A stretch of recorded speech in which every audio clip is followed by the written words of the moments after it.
All right, hello, my name is Jason. I use he, him pronouns.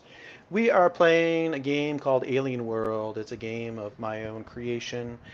This is session 2 of 4 of a scenario that we are calling Haunted Station. Last session, we spent most of our time creating our station, creating our characters, and we started to play a little bit, getting into the station.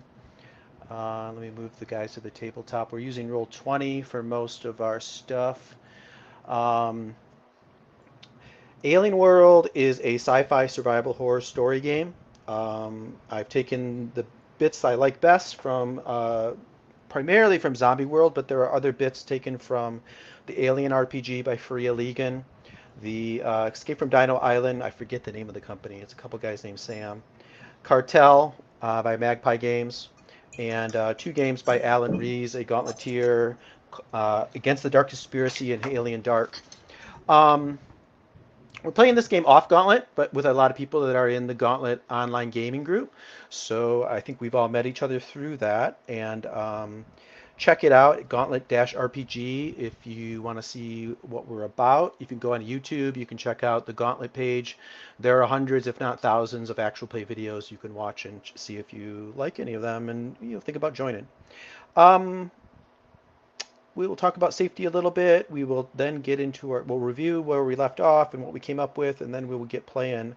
But first, let's go around and just introduce yourself and your character with their pronouns, and just kind of jog your memory and tell us what you remember from last session, a highlight or something that we learned about your character that you want to bring back into our memory banks. Let me start with Mark today. Mark, tell us about yourself and your character. Hi, I'm Mark. I use he, him pronouns, and I am playing Quinn, who also uses he, him pronouns. Quinn is a kind of gopher, or was a gopher on board the Lock, which was the ship that we were all on board before it exploded for unknown reasons. We were on board a shuttle at the time, approaching the station that is called Hanoi Station or Titan It used to, Station. yeah. Now it used to be Hanoi. Now it's Titan. Yeah. Yeah. So we were on our way there when the ship exploded behind us. We managed to make. Oh, I'm sorry. So yeah, one thing that I remember specifically is once we were in the landing bay, we noticed that there were the doors, the exits were barricaded with girders and other material. And one of the girders, someone had spray painted the words "fuck the collective." That's what I Perfect. remember. Yep. Great. Thank you. Matthew, tell us about yourself and your character. Hi, I'm Matthew. I use he, him pronouns. Today I'll be playing Brooklyn, the ship's medic. Yeah, about the character, sort of like the tags are adaptable and cultured. From our last session, what I do remember is most of what Mark had already said. The graffiti, the signs of the barricade, and the signs of, but there are also like, if I recall correctly, there's signs of lights in the areas above the sort of like in the levels above us. Right. There's like an observation room or something that looks down into the landing bay. Yep. That was mysterious. We'll learn about that, I'm sure, today. Let's go to John. Tell us about yourself and your character. Yep. Hey, John. I use he, him pronouns playing Melody, who uses she, her. Melody is the security on the ship, and that's kind of a loose term to mean more of responsible for the cargo coming and going and making sure everything's in order when they typically make dock on their long trips. Um, what I recall to add to the points other people have remembered is even before we got onto boarded the station, I think there were some signs that things weren't maybe running at full capacity like normal. The rings, I think, were shut down. I don't remember if we saw anything else that was off. Of course, this was all right before our ship blew up. So get comfortable. Yep. and you've arrived, and it's very clear that main power is off. We established, life support is there. There's like red backup, emergency lights, but nothing else seems to be working as of now. Great. Um, let's talk briefly about safety. We talked about it quite a bit last time, but just to bring this back into your memories, we are using the Gauntlet Code of Conduct, which basically just means be nice to each other, be generous, respect the boundaries of our lines and veils, other boundaries that people establish. Um, you can add to lines and veils. We have a card in Roll20 in the journal called Safety. And right now we have lines on sexual violence, homophobia, and transphobia. We won't have any of that. And we have a veil on torture. We'll see that off screen or only alluded to. But feel free to add things. I will try to remember to go back and look at it probably at like a break. We are using, in addition on the Code of Conduct, if you're not in a scene, mute, but pay attention. If you want to jump into a scene, that's cool. I'm usually fine with that, but you need to get consent from those people that are in the scene already, just to make sure it's okay. We're using the open door. If you should need to get out of here for any reason whatsoever, you certainly can. You don't need to tell us why, as much as you can tell us whether or not you'll be back and when, that will be helpful, but that's not necessary. And if all other things fail to make you feel comfortable, you can always X-cart whatever at any time. Even if it's something that you've been fine with previous, you can X-cart it today because for whatever reason it's just not jibing with you very well. That's okay. So before we get back to the review, let me introduce, like I said, I'm going to introduce some different ideas in the game as we go along, and hopefully, probably by the end of today, hopefully you guys will have a fairly good idea what you're doing. But let me introduce an idea that will especially since we're going to have lots of playtime today, we're going to be dealing with this a lot, and this idea is stress. Okay, so this game, you're going to track your stress. And it's on Roll20. They're the little red boxes in the bottom left of your character sheet or your character mat. And there's 5 of them. As you suffer physical or psychological traumas, you're going to gain stress. There are a lot of things you can do to relieve your stress. If your stress ever gets to 5, you can't do anything that requires you to gain stress to do it, like fighting, for example. To fight, you have to take a stress and then draw. So if you're at 5 stress, you're overwhelmed. You can't fight. So you're really handicapped in many ways. In addition, when you get to 5 stress and you're overwhelmed, you must do the overwhelmed move as soon as possible. If I feel that you delay doing the overwhelmed move, then I can take control of your character for a brief time and have you do something dramatically stupid. All right? So take a look at the overwhelm move. It's basically you have to do something out of control, whether it's being nasty to another player, whether it's just screaming or falling into a fetal position, whether it's taking a nap, whether it's taking drugs.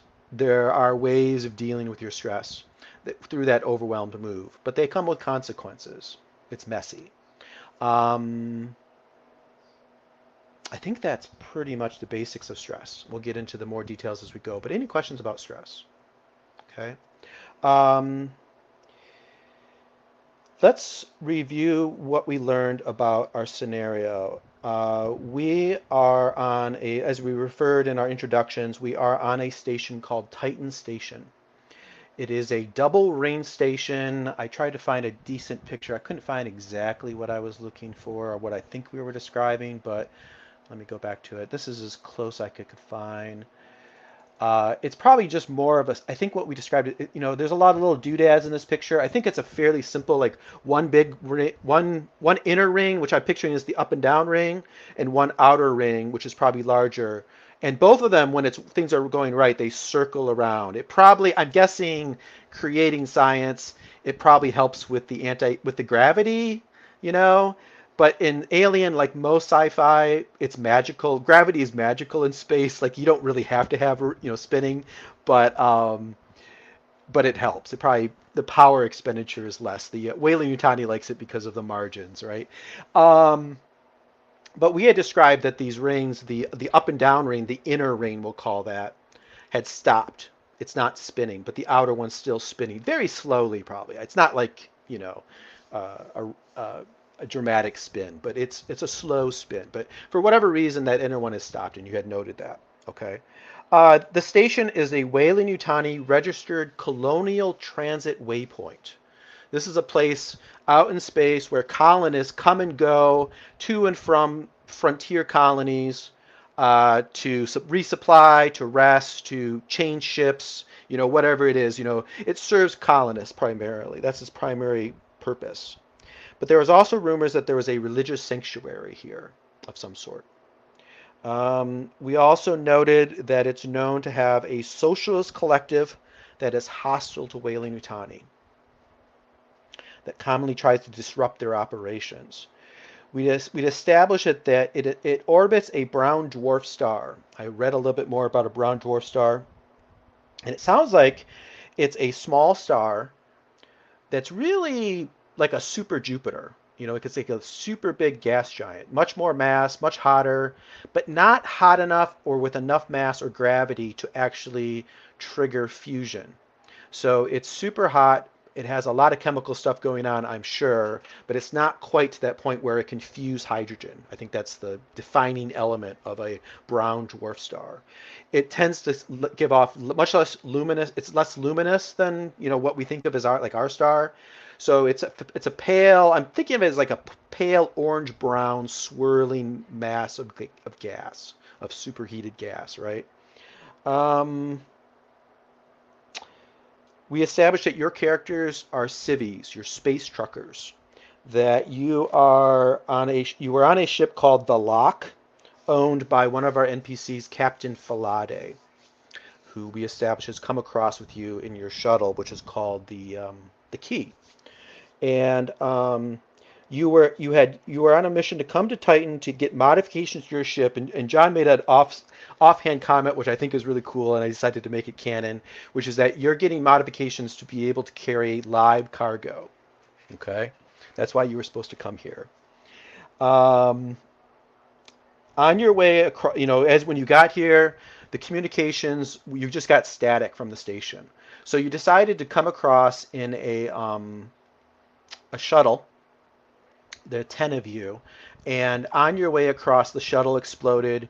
Your ship was buffeted by pressure wave and wreckage, and luckily your pilot, aided by Melody, was able to fly into the partially open landing bay doors, into a landing bay, come to a stop, and the door shut. It pressurized, oxygen came in, and you made some initial forays outside your ship. You notice that your shuttle has suffered a lot of damage. It's not in any working condition.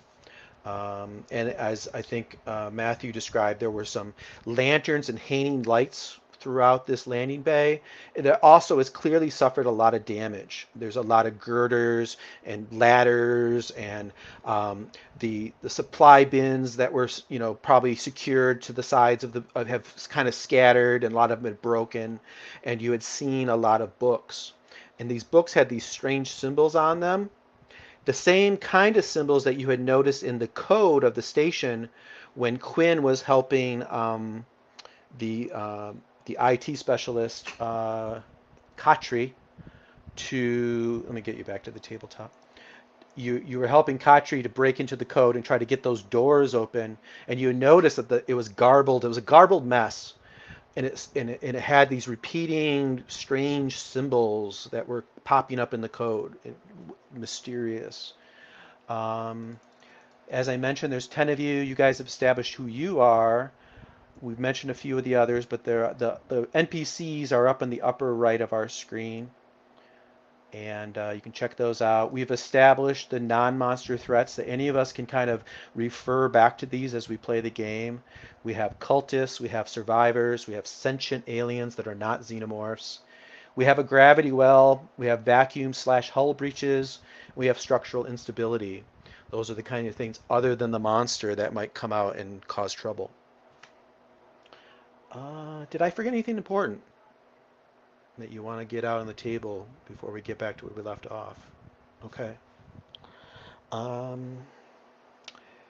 one last thing, I think Matthew did describe this, that you did notice, and that like I think somebody else mentioned, I think maybe it was Mark that said that the door was buried. The main door out of here, a large door, the main door out of this landing bay had been barricaded, clearly welded pieces of metal to secure it.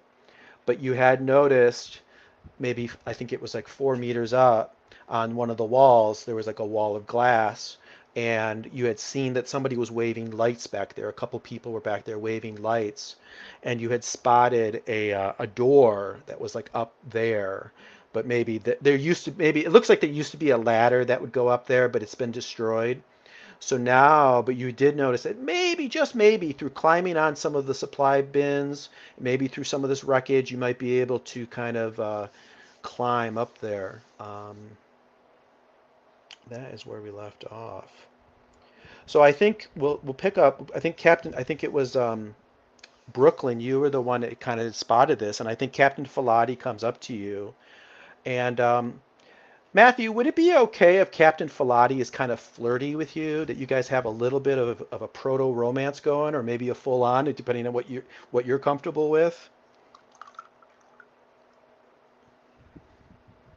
or not. It's perfectly fine. What do you think, Matthew? Sorry, I had it muted. No, yeah. I'm curious about exploring it. Yeah, sure. No problem. Okay.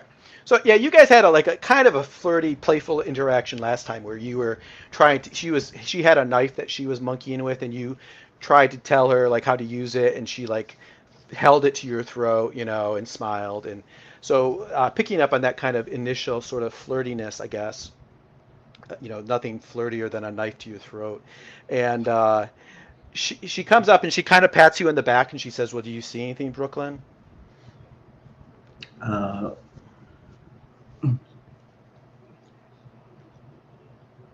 Sorry, I'm just trying to remember where I am positioned in the fiction, which is because I You had a guys light. are you guys are in a landing bay. It's kind of a mess. Your Yeah. ship is there. A couple of the NPCs are already kind of working on it. I think Quinn was like spraying it down with some with a fire extinguisher.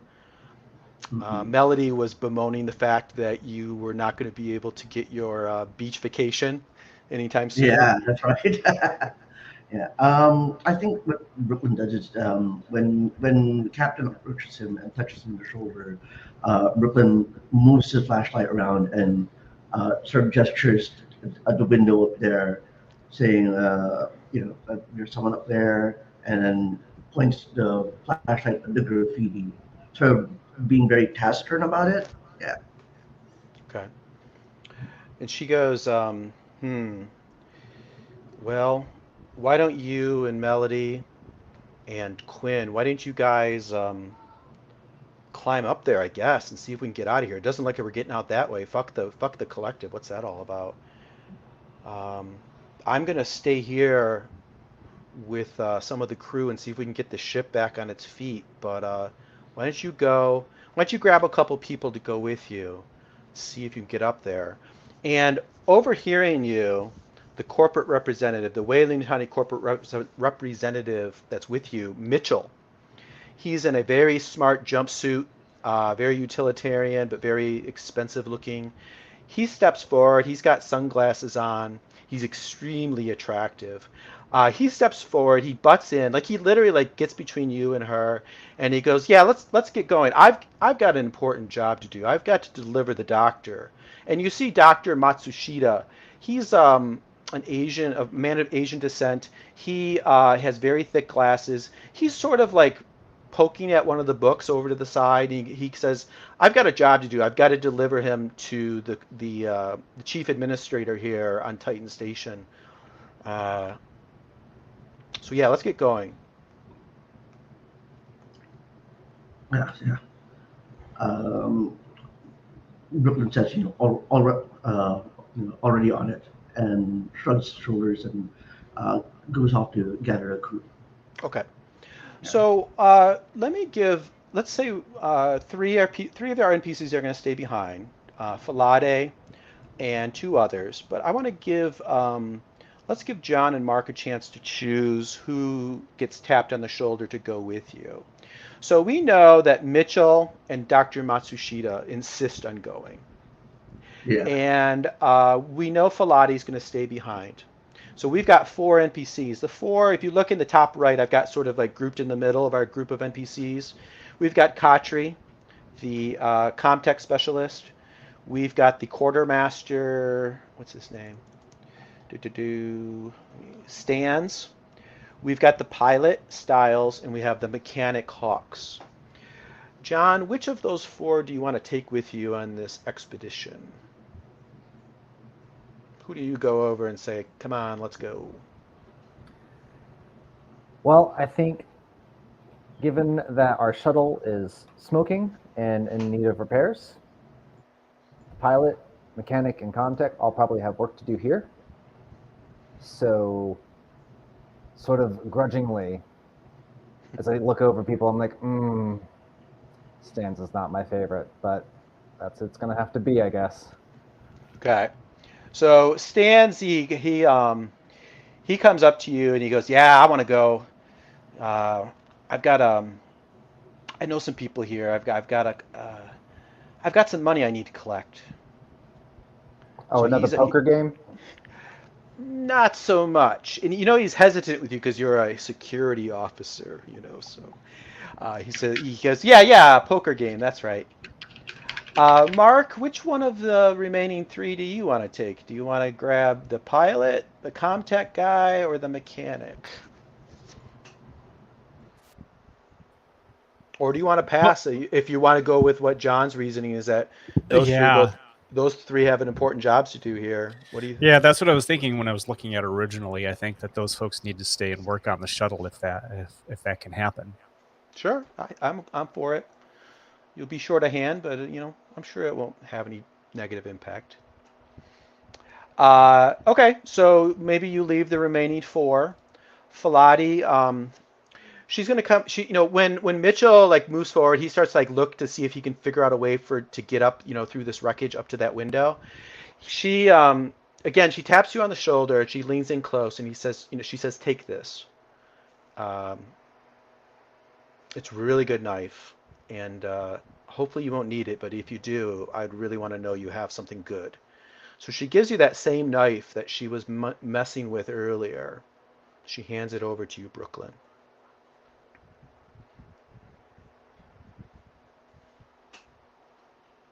When she hands me the knife, how does she hand it? And also, has my mic improved? Okay, yeah, I can hear you. Yeah. It's probably with both hands, and it's in a really fine leather sheath. Maybe it has a little belt. Maybe you strap it across your chest or whatever. So yeah, she hands it to you. In a very sweet way, really. It's quite a gesture. This knife means a lot to her. Yeah. So when Brooklyn reaches for the knife, he he puts his hand on it, and then so his hands are clasped on over there on where the blade is, and then he uses his other hand to take the knife gently, and then with this other hand sort of hold her in a firm handshake, and then pocket the knife away. Okay, great. So when you get a chance, you can go ahead and add Falade's knife to your gear, so we will remember that. And remember, for gear, you just kind of create things when you need it.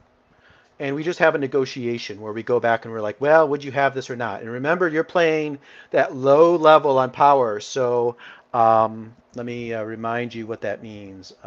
You can find this information under Haunted Station Setup Orientation handout. Power level civvies, your regular folk, you have only commonplace items. For weapons, you might have a blade or a pistol.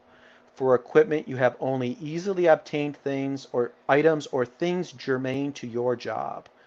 All right. Okay. So,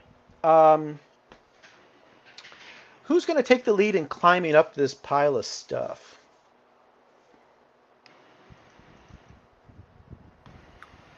I think that Melanie is not the most help pushing the stacks together, but once there's a semblance of a climbable ramp, she's ready. So here, I'll go first. I'm the smallest, anyways. Okay. So Yeah. what we're gonna do is we're going to do a draw based on the three of you, which of the three is probably the least capable at doing this kind of job. Anybody have an argument why they would be good at this or not so good at this? The task being specifically to climb or to or Climbing up these broken boxes, this broken wreckage, girders and ladders and pieces of metal and stuff, like trying to climb up to this door that's 4 meters up on the wall without, suffering calamity. if no one minds me of offering an answer to that question, I'd suggest the pilot. They are someone who styles is someone who has spent so much time in the cockpit that his legs are, I Well, wouldn't say remember, he's atrophying. not going with you. So let me Oh, he's not. review. No, we established that there's the three of you, and Oh, then sorry, I was looking on the wrong side. Mitchell, the corporate rep, Matsushita, the scientist, and Stan's the quartermaster. But really, I'm asking, of the three-player characters, which one of you is probably the least capable at this sort of climb? Oh, Based on what we know so far, let me put my 2 cents in too. Um, as a security officer, I imagine uh, that Melody's pretty fit.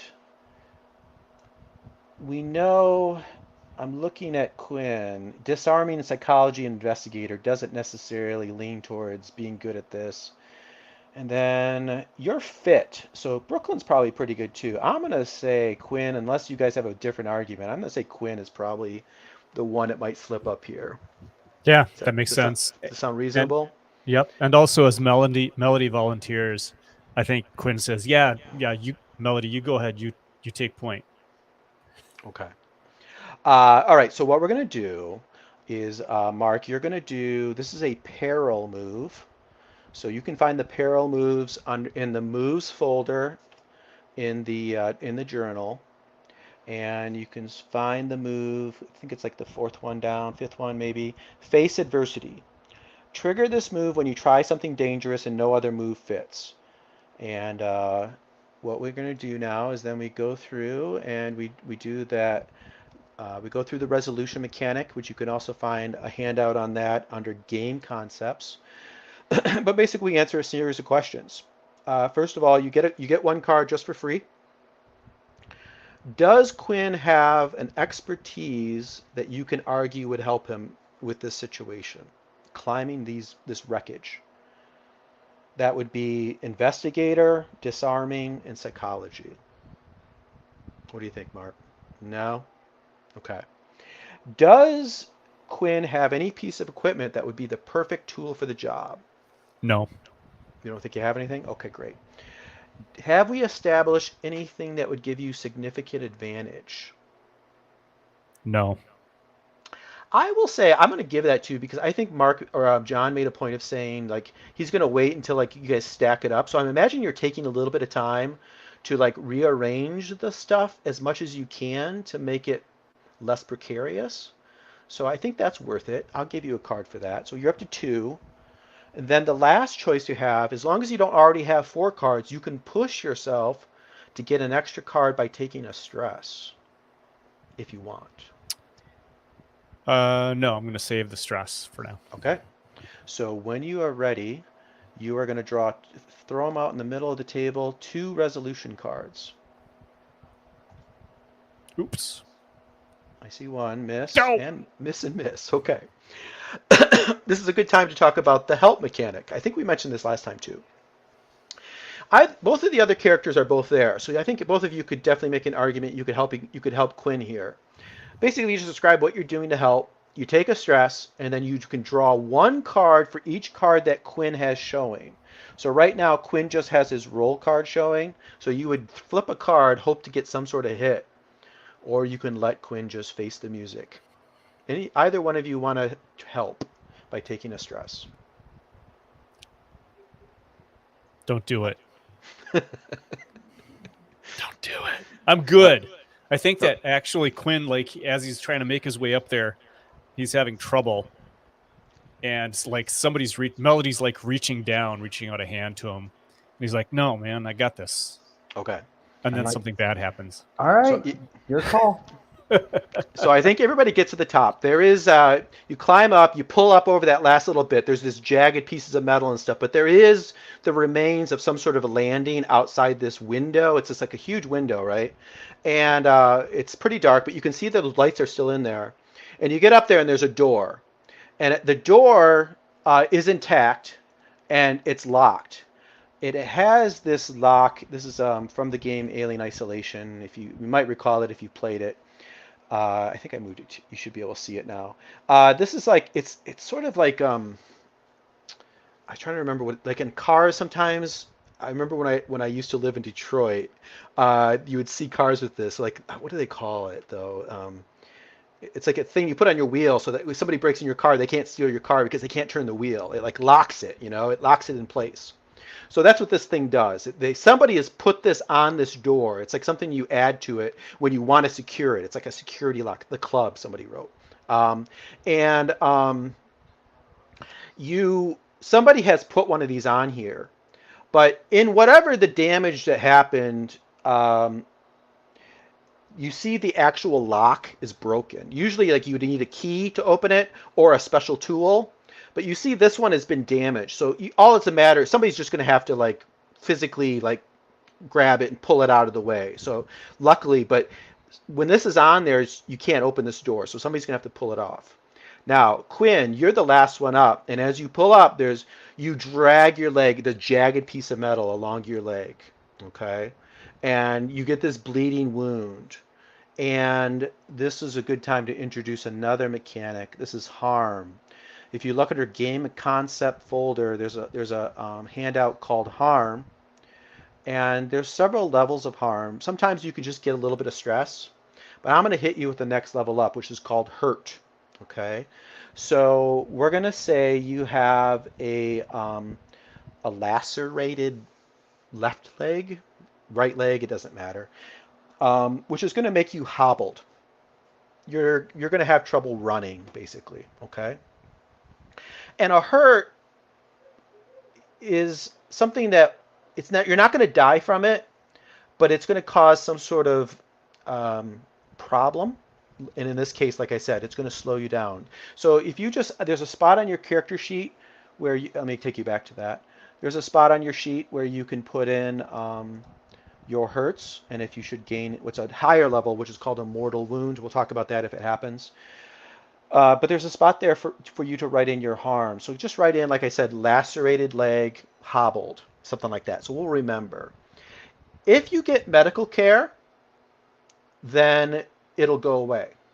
All right. So if somebody can make an argument that they should be able to help you with this, and they take that time, then it'll go away. All right. So I think everybody sees that you get up here and like you see what I described, but you also see that Quinn has this bleeding wound on one of his legs. Anybody want to do anything? Yeah. I think Brooklyn winces when he sees the injury, for if only for like how deep it appears. But then upon like once he gets like a half second to relook at it, and goes like, "Oh, it's not so bad," and takes out some medical gear to try to attend to the wound, Okay. which I'm going to And assume. Yeah. Yep. You're a medic, so this certainly makes good sense. We are going to do another move. This is this is a safety move called Yeah. Fix Something or Someone. When you have appropriate tools and access to sufficient facilities, share a story as you make your repairs to a person or object and then draw. So I think, first of all, I think we've established that you have medical supplies. So maybe put down medical kit, for you, Yeah. Brooklyn. That makes good sense. And I think the wound is certainly not, I don't think you need a med center or anything. I think, maybe you stitch it, give him a little local anesthetic and put a bandage on it and tell him to stop crying and he'll be fine. Well, first of all, is he crying? Second of all, Probably second not. of all, Seems- second of all, like anything to also prevent infection. Yeah. Sure. Um, So the next part is as you're tending to his wound, you tell us a story. And again, there's a handout for this too under game concepts. We talked about this last time. It basically a story is a brief little either conversation or a flashback or a quip, anything that tells us a little bit about your character as we see you doing this medical aid. Do you have anything in mind that we see you saying or doing, or a flashback or anything like that, Matthew, that tells us about Brooklyn? Yeah. As he's wrapping up the wound or cleaning it off, um, when I assume that at one point during the treatment, Quinn like at least winces once, right? Like it's not so bad. And but there's always going to be a little bit of a sting somewhere in the process. And when that happens, Brooklyn stops and goes, "Oh, just don't worry about it. This is good luck. Um, it's always good luck when you get hurt within the first hour on a trip or on a mission. It means that no no greater harm is going to happen to you for the rest of this journey. At least that's what they say." Does Quinn respond at all? Yeah, so I apologize. I'm having some bandwidth issues, and I caught only part of what Matthew said. I apologize. Do you hear me So okay, or am I I'm sorry, breaking I up don't have too? anything good to add. Mm. Okay, that's fine. No, Do you're you good. hear me It's okay all on too, my or am end. I good? Oh, okay. I think he's basically saying it's lucky to be the first. The first if you're wounded the first hour of an operation or a mission or whatever, it's good luck. You know, so don't worry about it. All right, so great. That tells us about a little bit about Brooklyn. Now let's do the resolution of this. So again, this is a safety move. Fix someone or something. So we have to figure out. First of all, you get one card for free, Brooklyn. Do you have Yeah, an expertise? You're a medic. I think that's pretty clear. You get a second yeah. card for that. Do you have the right tool for the job? We establish your med kit is perfectly appropriate, so that's three. Hmm. Have we established any significant advantage? Is there anything we've established that would make you effective, especially effective right now? Um, let's see. No, I can't imagine anything. No, I These can't are not. imagine. Yeah, these aren't very special Okay, circumstances to so you're at offer that. three cards. Do you want to take a stress and get that fourth card? Now I'm gonna try. Stick with three? Yeah, Okay, so when you're ready, draw three resolution cards and put them on the table. no problem. All right, let's see. One,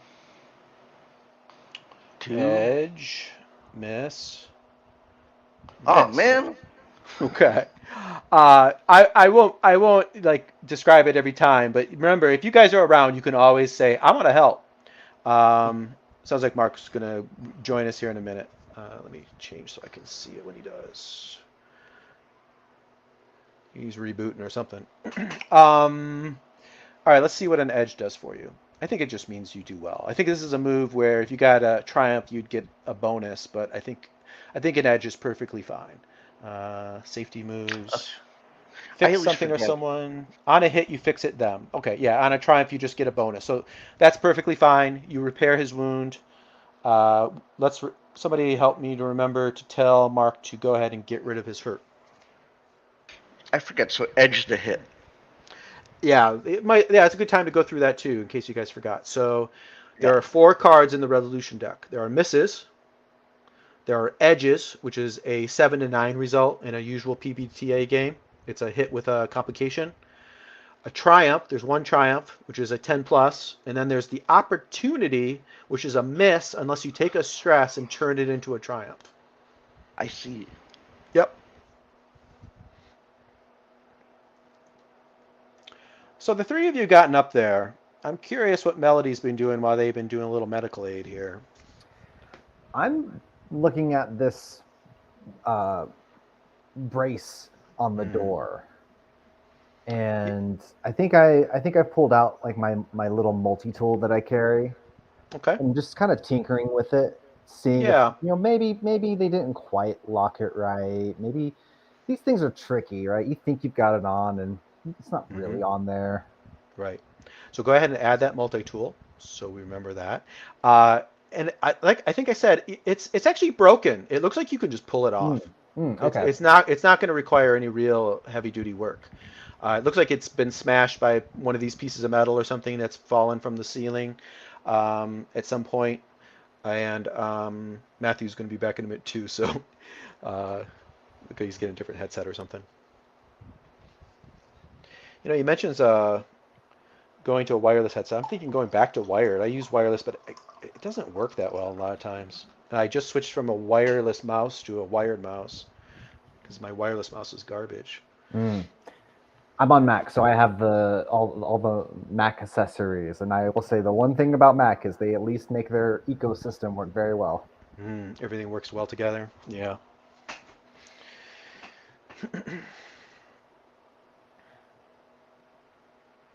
So yeah, I think, like I said, you could just take it off with no problem. Do you want to do so? Yeah, yeah. After I poked at it and realized, oh, this isn't even it's broken. Yeah, I'm gonna try Right. and pull it off myself.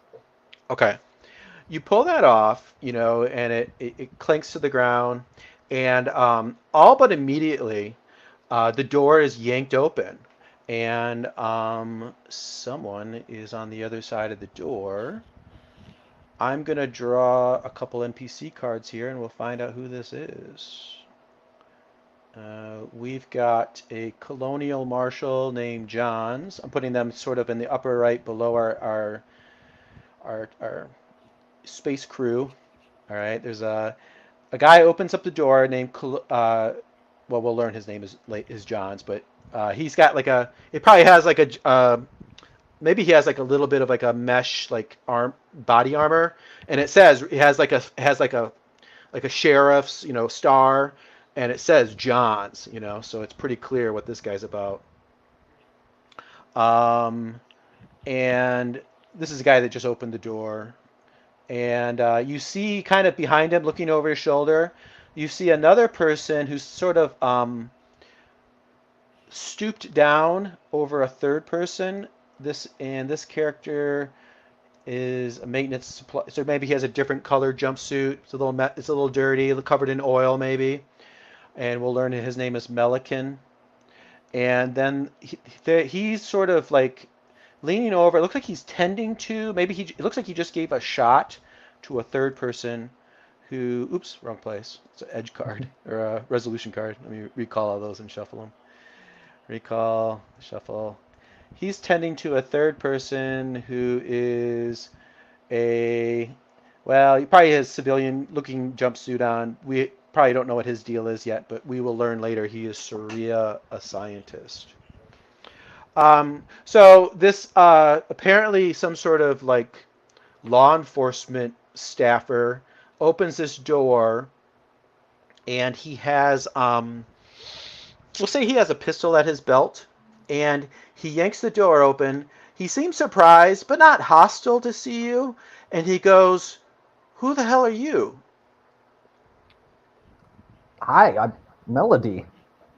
Who the hell are you? He goes, "My name's Johns. I'm one of the marshals. We were expecting some other folks in there. Is there anybody else in there? And where did you come from? I don't recognize you at all." Yeah, we just came in. We were supposed to be docking, and well, things didn't go so well, as it looks like has been happening here as well. He goes, "Yeah, you could tell me that again. You got a ship? Is it working? Had a ship. Fuck. Yeah.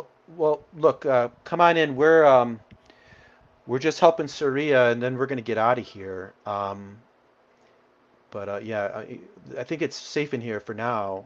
And he kind of gestures for you guys to kind of come on in. Mitchell, the corporate rep, he sort of like hustles Matsushita in there, and you see him kind of he eyes up and down all of these people, and he goes, how do I get to the administration, the command deck, the operations center? And he starts to sort of this marshal sort of like goes to start. They start talking to each other a little bit. I'll tell you more if you want to listen in on that. But let me tell you a little bit more of what you see. So this is apparently this is a sort of like a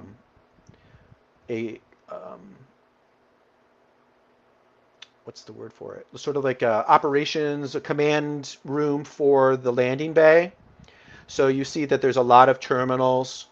Like clearly some of them are like for like radar. You see like a comms center, like with some headphones and a microphone.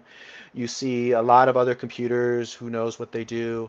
There's a huge window on like I'm picturing it on sort of like would be on your left side. There's a huge window that obviously looks out into space, and it looks out onto the outside of this ring, which is huge. It looks out sort of on it, but also it's almost completely taken up by the star. So there's this orange-brown swirling star that takes up almost the whole thing, and that orange-brown light sort of bathes this room in an eerie light, an eerie pale light. Um, and otherwise, it's empty. There's no people in here other than these three people. And yeah, exactly, Matthew. And the there are a couple computers that look like they're trying to boot up. So like they'll flash on, and you'll see like the Wayne Utani symbol, the WY, and you'll hear a voice say "building better," and it'll suddenly then a lot of them will either just crash and reboot, but some of them you see have like the screen fills with those weird symbols again, and put those on your screen. What I imagine kind of what they look like, and that will flash up for a minute. Welcome back, Mark. They've gotten into like a command room for the landing bay, and I was just describing it. So most of the room is, or the room has got a bunch of terminals, like a radar dish, a comm center, or a comm station. There are three people in here, which are on our screen. Apparently, one of them's a marshal.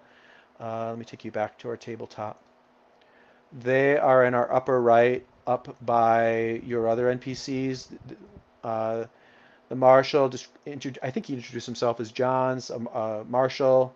There are two other guys. There's a guy who's in like sort of a maintenance, covered in oil sort of jumpsuit, who's leaning over, seeming to give some sort of medical aid to a third person who seems to be unconscious, who's in more of like a civilian work jumpsuit, probably. Um, and the room, though, is dominated by a huge window that looks out onto the ring and towards the star. The star takes up almost the whole room, and it's bathing the room in this orange-brown light, this swirling mass of orange-brown superheated gas. Um, and Mitchell has gone off to start to converse with this guy, Johns. What does everybody want to do? Let me, Mark just jumped back in, so let's get him right back into it. What do we see Quinn doing as you've gotten into this command room? So I think that we see him checking out John's, and he recognizes him on some level because Quinn was a former investigator for cloning of marshals. It's a small universe, right? Small galaxy. Sure. So he's just kind of monitoring him and kind of like turning away from him because he doesn't want to necessarily be recognized by him. Okay. Interesting. Okay. We'll come back to that. Melody, what do we see Melody doing as you get into here? So when Johns gets distracted talking to Matsushita, she sees the other two, the one kneeling on the floor, and she just kind of kneels down beside him and goes, what did he mean by safe in here? Okay. Who was it you were talking to? Was it Matsushita or the Melican guy? Yeah, I think Melican's the one that's kneeling over Serena. Yeah, that's right. Okay, so we see you kind of go up to him and ask him what he means by safe. Great. What do we see Brooklyn do as you enter into this room? Um, I think what Brooklyn is doing is he's sort of smelling the air, trying to see if there's anything amiss in the odor. Hmm. Yeah. Okay, great. Um, oops, I hit the wrong button again. I should have done this first before we talked about that, but let's do this now just to add some more set dressing. There's another. Let's do the move. This is a location move called New Location. Hmm. When you arrive at a potentially dangerous destination, the GM provides a rough description, which I think we've done. The PCs complete the following steps. Add details. We've added quite a bit, but let me go around and see if anybody has anything else they want to add to this location. And remember, these are things that you think would make it more genre appropriate, or just things that you think would be cool. But they can also be things that you feel you would like to have there that might help you accomplish something you want to accomplish that maybe the rest of us don't know about. So let me start with John. John, does Melody notice anything about this place? Any detail you want to add? Okay, feel free to tell me if this is too much. I think that we see sitting over on this operations center desk is sort of like a handheld terminal unit. It only works on the station. You know, you've got to plug in to there's ports throughout the station, and so you got to plug into that. But it's basically like a diagnostics handheld unit, right? That you can take around the ship, and you can kind of like get access to different ports at different places. Okay. Um, yeah, I think we can do that. I'm gonna say it's broken though. So if you want to pick it up, you can, and it can be repaired, but you're gonna have to find like a workshop or something, right? But I think we can certainly see if you want to just go ahead and add it now before we forget. You can add like broken diagnostic device, Cool. handheld diagnostic device, right? That sounds good. Let me ask Matthew, is there any detail you'd like to add to this setting? Yeah, so this operations center, this equivalent of like the CIC or the bridge, or more like a private. No, it's a more of a local. It's just to function to help the landing bay. This is not like the main, Okay, this is just a very specifically to control this landing bay. so it's like traffic, not traffic. It's like exit and entrance control. Yeah, and it's got, Yeah, like I said, it's got a little bit of comm functionality if it was working, a radar dish, it's got some functional stuff that would be important for what it's trying to do, right? But yeah. I think what we find in the in this area, the operations center, is that there's huge stacks of paper all over the place. We're hmm, talking, like, while there's always going to be like a loose set of printouts everywhere, some of them are thick stacked. Like just hmm. lying on odd corners of the console and of the table. There's even might even be one on the floor. Because there just wasn't enough space or not a comfortable place to put it. Okay, I like it. Yeah. And Mark, is there any detail that you'd like to add to this setting? Yeah, with Matthew's permission. So I think that the paper is computer paper, perforated old school dot matrix, right? Yeah, yeah. And some of it has kind of spilled off the main stack and in this long ribbon, and it's on an air exchange input, like a vent, which should be moving the paper. But apparently, there's something wrong with the life support here because it is not moving, Hmm. and the air is actually. I think we noticed maybe the Stale. air is a little stale. Yeah. Okay. Yeah. All right. I like it. Okay. But I do want to make it clear that in the future of the aliens, there are no such things, no other form of printouts except perforated with the punch holes. Like, that's Yeah. it. Yeah. That's the Yeah. technological dead end for printing. Yeah. Just like we had in the 80s. For some Yeah. reason, they have not advanced to laser printers. All right. And then I place a non-monster threat. Let me review what we got. Um, I think you see. Um, hmm. Okay, I know what's here, but I'm gonna get back to it when the time is right. Uh, and if it's the first time you've come here, we add a plot hook and we deal a threat card. Or I get a threat card. So let me give myself a threat card before I forget that. Deal one card to Jason deal. Let me see what I got. All right, cool. Yeah. Um, so we see um, Quinn trying to act like he's not paying attention, but trying to pay attention to what Johns is saying with Mitchell, the corporate rep.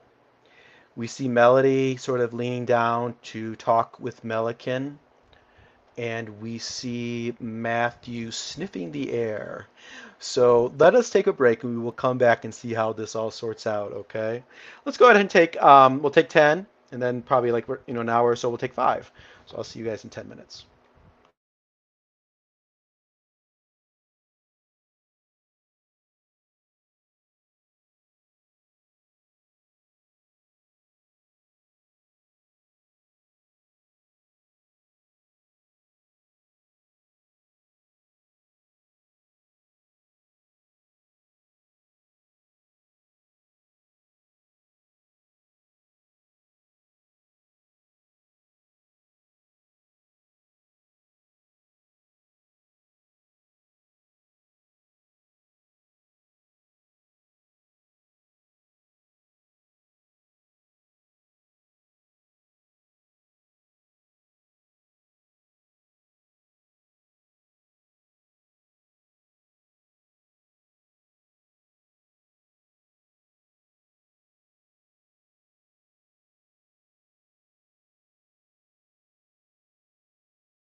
computer issues get any better, Mark? Well, it's kind of embarrassing, but I'll tell you the truth. I accidentally kicked the plug loose on the satellite for the mesh network, and so There you go. it took me a while to figure out that that was what the issue was. It's It's sad. Yeah, but it's satisfying when you're actually able to fix something, you know? True. Like, frustrating when you can't fix it no matter what you do. Don't tell John; he'll be disappointed in me. Yeah. Okay. I kicked the power plug loose on the satellite. That was my whole issue, John. So should be good to go. Who knows how many hours I've lost to things like that. I have had days where I have lost 3 or 4 hours to like a spelling mistake in code, and then when I Yeah. find it, I'm just like, what the heck? Come on. And it's those moments where I'm just like, this has to be working. I don't understand why it's not working. Like I've checked everything, it should be fine, and then it's just like, oh, I have 2 See- L's and canceled or whatever. Do you just like go through line by line and? Eventually, yeah. Oh, I mean, fortunately, we have tools that help catch those kinds of things. Though Mhm. they're not, silver bullets, so it can still happen. But yeah, I have done that many times. And it's always with things where I'm like, oh, I'll be thinking about it beforehand. Like, okay, this should take me about like 30 minutes to an hour to do. Like, I know what I'm doing. I know what I need to go and change. yep. And then it's just like all of a sudden, like, why is it not working? It's just not working. I don't understand.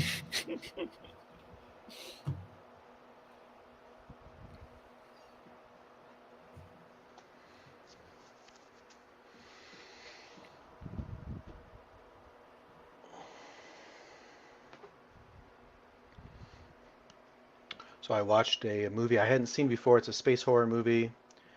Right in the ballpark for this. Life. I don't know if you guys ever seen that. Oh, yeah, that's the one. She's in like a pod, right? It's on the International Space Station. It's very contemporary. Um, they retrieve soil from Mars and they bring it onto the station and stuff happens, right? Um, Okay, I'm thinking of something else. yeah, maybe. There's a bunch of them that all came around at the same time, but this one's very specifically a space horror kind of thing. It's okay.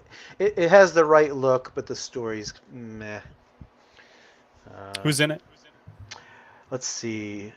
Is Jake Gyllenhaal Jake. in that? Yep, that's right. Jake Okay. Gyllenhaal, the lady from Dune, who I really like. What's her name? Oh yeah, yeah. Ferguson. Rebecca Ferguson. Rebecca Ferguson. Ferguson, Yeah. yeah. And Ryan Reynolds is in it, Ah. and he's hit or miss. And there's some other folks. Yeah, I think I remember seeing that. The one I'm thinking of is called Oxygen. Hmm. It's actually Ah. a French film.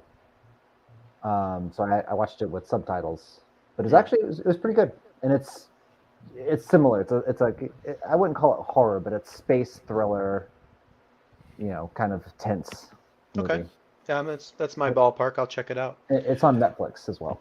Sweet. Cool. All right, so let's pick up where we left off. So I think to see how this all goes, let me see, who should we start with? Let's start with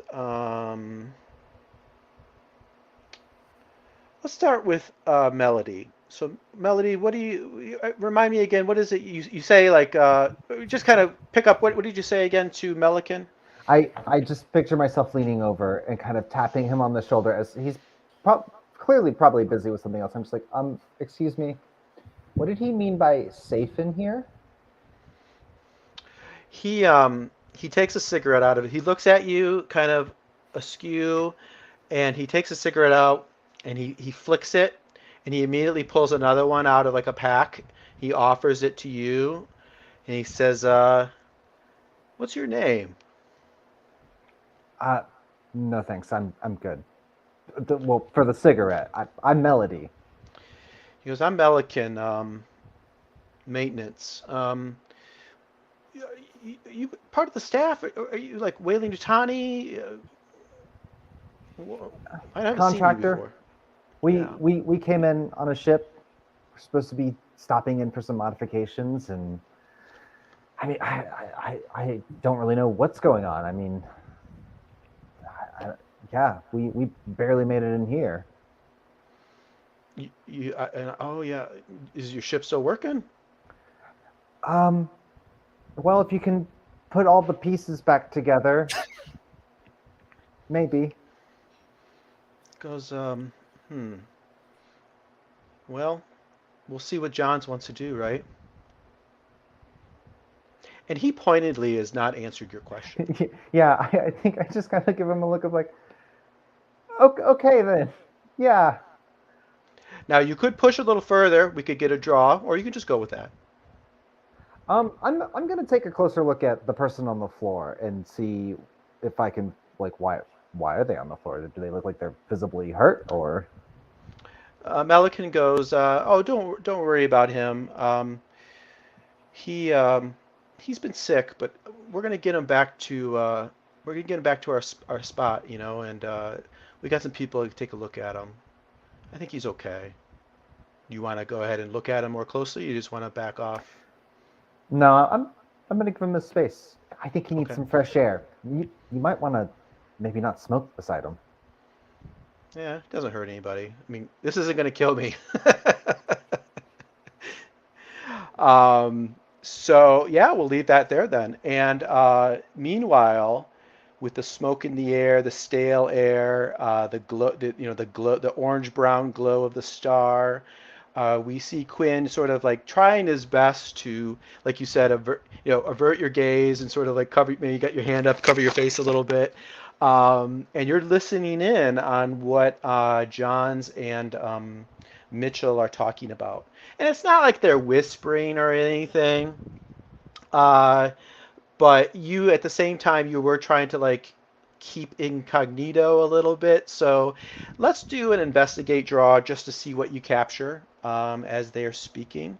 So I think I've recalled and shuffled. So let's talk about your draw. So you get one card for free. Do you have any sort of expertise that would help you here? I do. I have investigation, I think. Hold on a second. It's You so are tiny. an investigator, so yeah. Yeah, investigator. So that I think that's perfect. Sure. Do you have the right tool for the job? Is there any piece of equipment we see you pull out of your pack that might help you here? No. Okay. Have we established anything that gives you significant advantage? They're talking at a normal level, apparently. They're not trying to be quiet. I think we'll roll that into. You're going to get something out of this no matter what. I think Sure. is what I'll do with that. But no, we won't call that significant advantage. And then, do you want to push yourself? You want to? We see you take a little stress to get that. What would it be? Third card? Yeah. Yeah, why not? All right. So take one of those little red X's and slap it on your third box.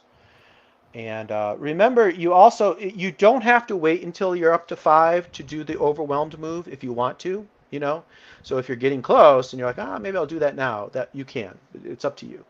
All right, so we're at 3 cards. So when you are ready, Mark, go ahead and draw 3 resolution cards. Bam. Oh, yeah. Don't even worry about the rest. No, got to keep going. Got to Okay. draw them all. Okay. Let's see.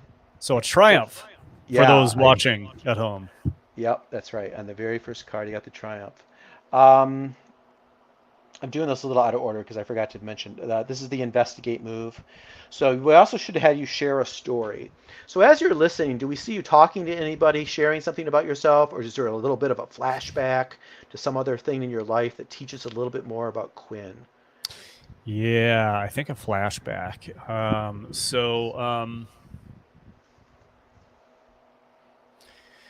I think it's a flash. So are you guys picking up echo from me? No. Okay, because I am in my own head. It's weird. Anyway. Okay. So yeah, no, tiny bit of echo. So flashback, and I think that Quinn, he's younger by 5 years, 10 years. He is walking by a colonial marshal's office, and there's a discussion that's taking place inside that office. They've left the door just slightly ajar, and he hears some things about an operation. About an operation. He hears some things that he shouldn't hear about a coordination between the marshals and the colonial marines, involving detaining and detaining and perhaps eliminating some colonists. And following up on this is what got Quinn drummed out of the colonial marshals. Okay. All right. That tells us a lot. And I think this next part is describe how you put yourself into danger like an idiot. I think your your eavesdropping is probably pretty suspicious if somebody should happen to look your way. I think somebody might react poorly to that, depending on how this goes. All right, but you did get the triumph. So you find something especially useful, the person is friendly and helpful, the object you find is advanced or good supply, or the information is detailed, allowing for a follow-up question.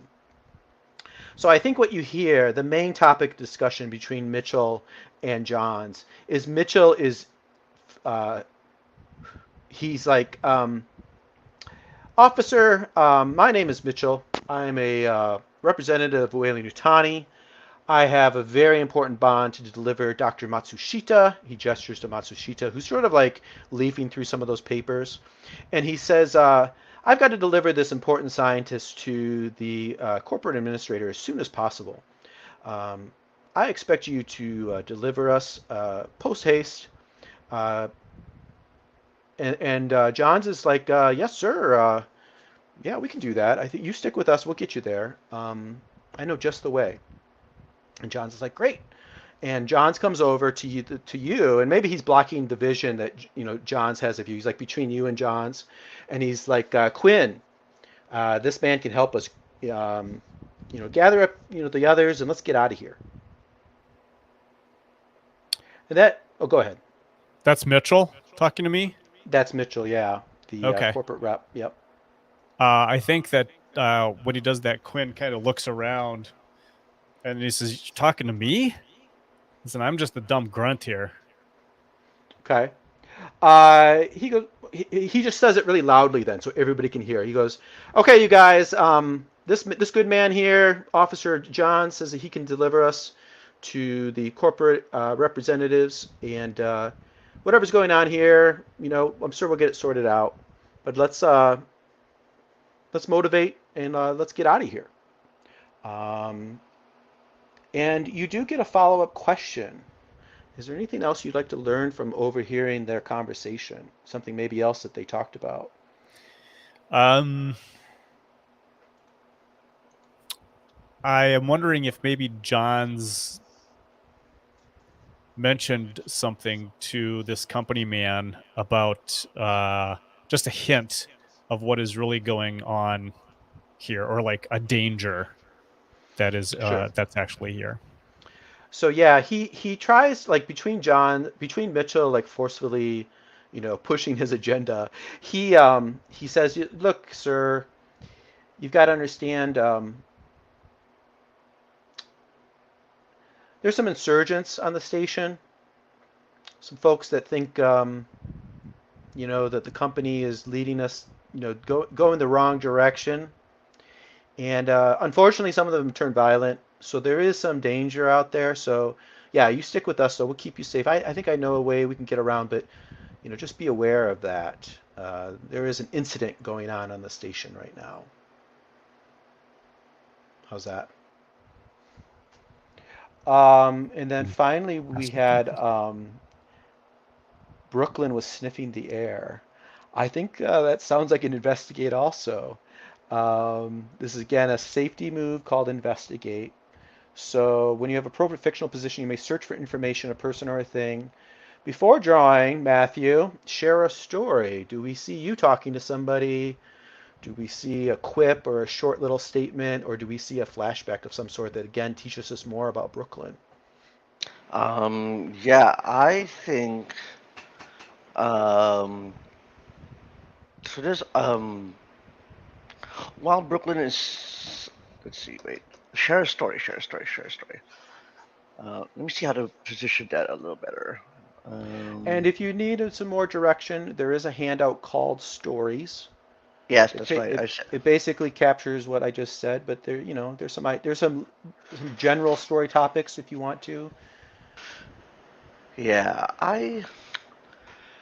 You could tell What's us a the little more of how you became a medic, maybe, or it's up to you. Yeah, wait, sorry, what's the name? What's the name of the faction that this guy was complaining about? About these people who aren't in agreement with where the company is going? Yeah, I think he says their name. He says the Collective. These Hmm. insurgents, they call themselves the Collective. Always the station has leaned sort of in a leftist way, but this group is, they've organized and I don't know, somehow they got some hands on some weapons. It's just a matter of time before we round them up. But yeah, the Collective.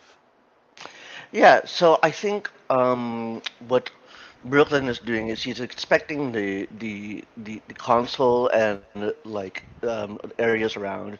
While he's sniffing, he's also inspecting any like emergency firearms. I imagine that they have small arms in this area, like just a pistol or a revolver, some kind of security kind of thing. He's just inspecting them and seeing if they've been like recently cleaned or recently fired. Okay, And go ahead. and as he's doing that, he sort of says like, you know, um, when will Utani? It's Utani that's involved in this area, right? Not a Mm-hmm. different Yep. corporation. Weyland Uh, Yutani. Yep. They're the owners of this yeah, place. that there will always be a collective no matter where they go. And yeah, so he's just sort of like muttering under his breath like how he's seen this kind of thing before. Right. Does it sound as though Brooklyn leans a certain direction? Is he pro, organizers, or is he pro corporation, or is it neutral? Uh, I, I I wouldn't say he's neutral, but I will say that in that expression, he sounds very like exasperated and resigned to the fact that this kind of conflict is perpetual. Okay. And going back then to the move, the safety move, the second question is, what are you hoping to find or discover? And it sounds like you're hoping to find a weapon. Does that sound right? A firearm? I'm trying to inspect whether weapons have been used in the area, Oh, but that's just sort of like I know that's a very specific direction. So if you want to sort of like broaden that, that's okay. It's just, no, that's okay. I like it. yeah, it's just style. Yeah, Yeah. we can run with that. And then finally, how do you put yourself into danger like an idiot as you're doing so? And Um, some of the directions are by getting too close to something dangerous, making too much noise, getting too focused on your task, wandering away from the group, or anything else you can think of that puts you in danger like an idiot. um, I don't know if it matters how much danger that I position myself fictionally, but I'd say that when Brooklyn does this, he goes towards sort of like a darker corner of the area Hmm. that's poorly lit, Hmm. which is where like stuff is being kept, and at the same time, while he talks, he sort of like his exasperation comes through in his body language. So he sort of makes a lot of noise while he's moving stuff around. Okay, great. Yeah. All right, so we are ready for the draw. So, first of all, you get one card for free. Does Brooklyn have any expertise that would help with this sort of investigation that you're describing? Um, I don't think there's one that's directly pertinent unless adaptable counts, but even that feels like a stretch. Mm, yeah, I'm not seeing that one. Yeah. Um, does Brooklyn have the right tool for the job? Is there anything that you pull out of your pockets that might help you to do this? Yeah, I think in addition to as a part of his medical kit, he also has um, a few brushes and some clean rags, so he can use that to sort of like uh, inspect, wipe down weapons to see if there's been any discharge. Use brushes to sort of like see if there's any dust or fingerprints in the area. He's sort of improvising with what he's got. Mm, I would, if you guys were professionals, I might say yes, but because you're civvies, I don't think you have anything good enough to warrant. So we see Mm, you doing that, but I'm not going to give you the card. that makes sense. Yeah. Have you established anything, or have we established anything that would give you significant advantage in this situation, in this investigation? Um, okay, this is again pushing it, but we're exploring the That's system. what you should do. Yep, this is all Um, negotiation is what this is all about. yeah, I'd say, I'd like to say that because of because of Brooklyn's sort of like demonstrated familiarity and comfort with weapons, such as with the knife, I Hmm. think, exploring this angle is like sort of not foreign territory to him. That would sound more like an expertise, which we haven't established that he has. Maybe we're Yeah. gonna. I'm sniffing that maybe there's a card coming that will give you an expertise, but I don't think that would count as a significant advantage. So I'm gonna again say no. And then your last option: do you want to push yourself, take a stress, and get us? What would we say here? A third card. Yeah. Brooklyn is obviously stressed, so I think the fictions leads to it. Okay, great. So go ahead and take one of those red X's, put it on your second box, Yeah. and when you are ready, draw 3 cards to see how this goes. All right. Put in the red X. Draw the 3 cards. I keep forgetting that the resolution card always stays in view. Yep. And remember, you guys are only, there you go. You're only ever going to draw resolution cards. All the other decks are just for me. All right, triumph on a investigation. Let's see what that says. Investigate. On a hit, in addition to finding what you're looking for, you find something that moves the plot forward. On a triumph, you find something especially useful. The person is friendly and helpful. The object you find is advanced or in good supply, or the information is detailed, allowing for a follow-up question. Um,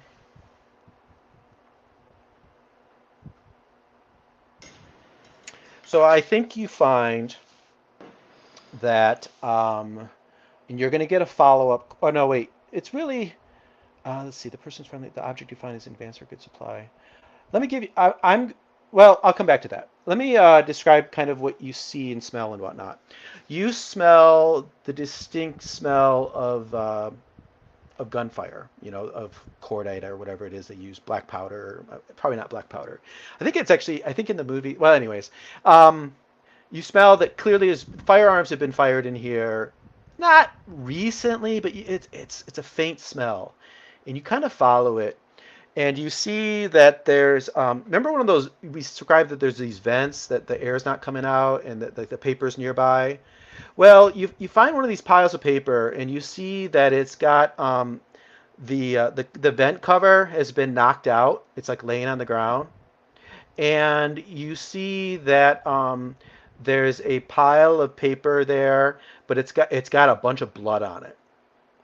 You also see that the paper is covered, like this is like in The Shining when Nicholson, he's writing his book and it's all just the same thing over and over and over again.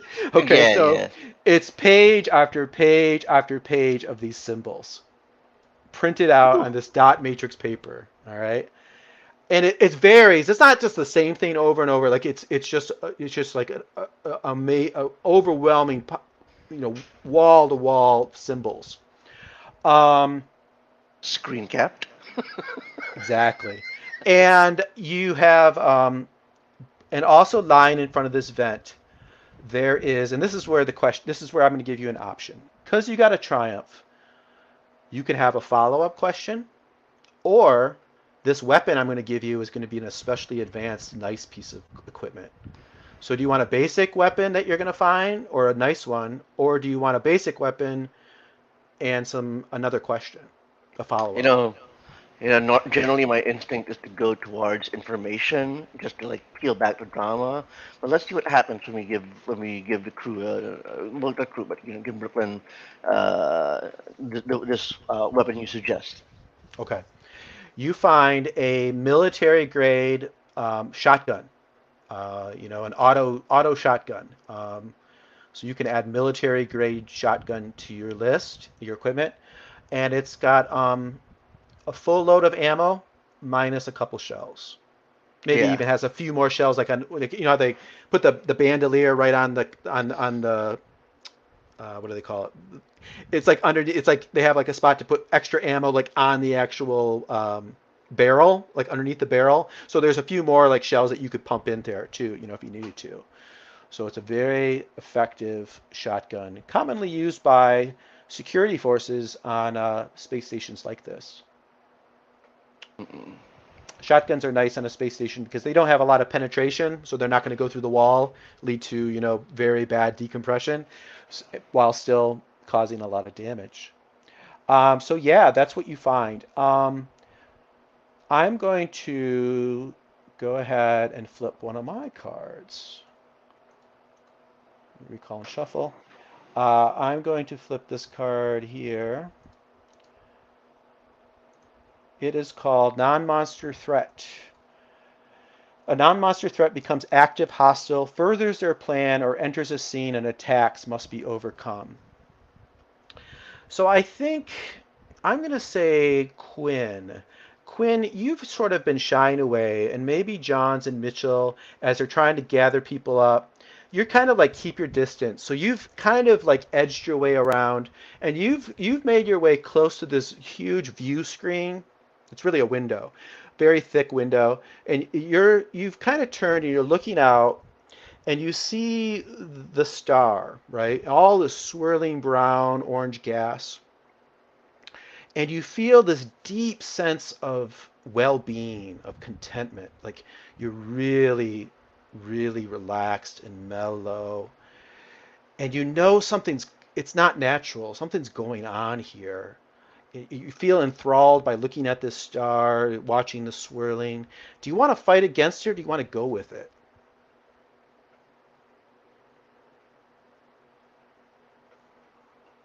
Do you want to let it sweep over and get deeper into you, or do you want to try to break out of this?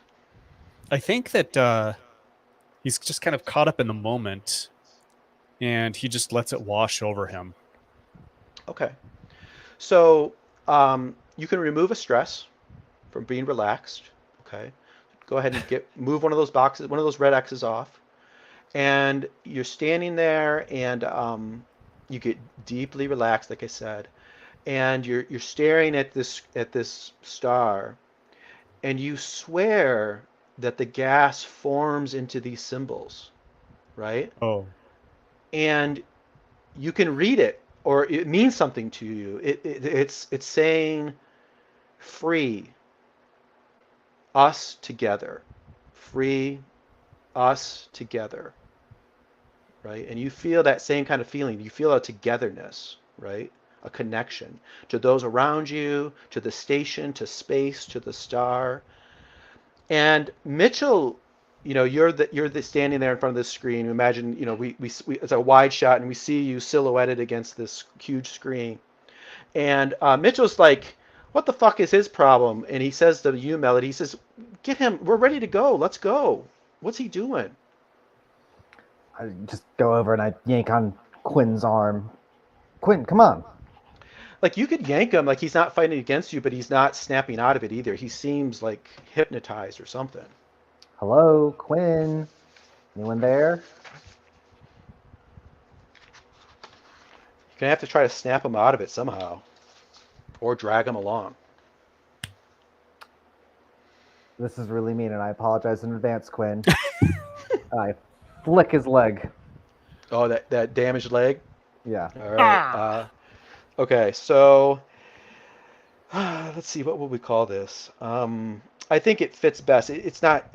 the way we fictionally position it doesn't sound like this, but I think the move that fits this is called Calm Someone Down. So this is under safety moves. Calm someone down. So this is for you, John. Melody. Um, Share a story with a focus on using it to calm someone and draw. So either in addition to what to a little bit of the harassment you've just thrown out there, do we see you saying something to maybe teach us a little bit more about you that might also help calm someone? Or you could have a flashback of some sort that shows you doing such a thing. It's up to you. But what do we see or hear? What's on screen that shares more about Melody? I'm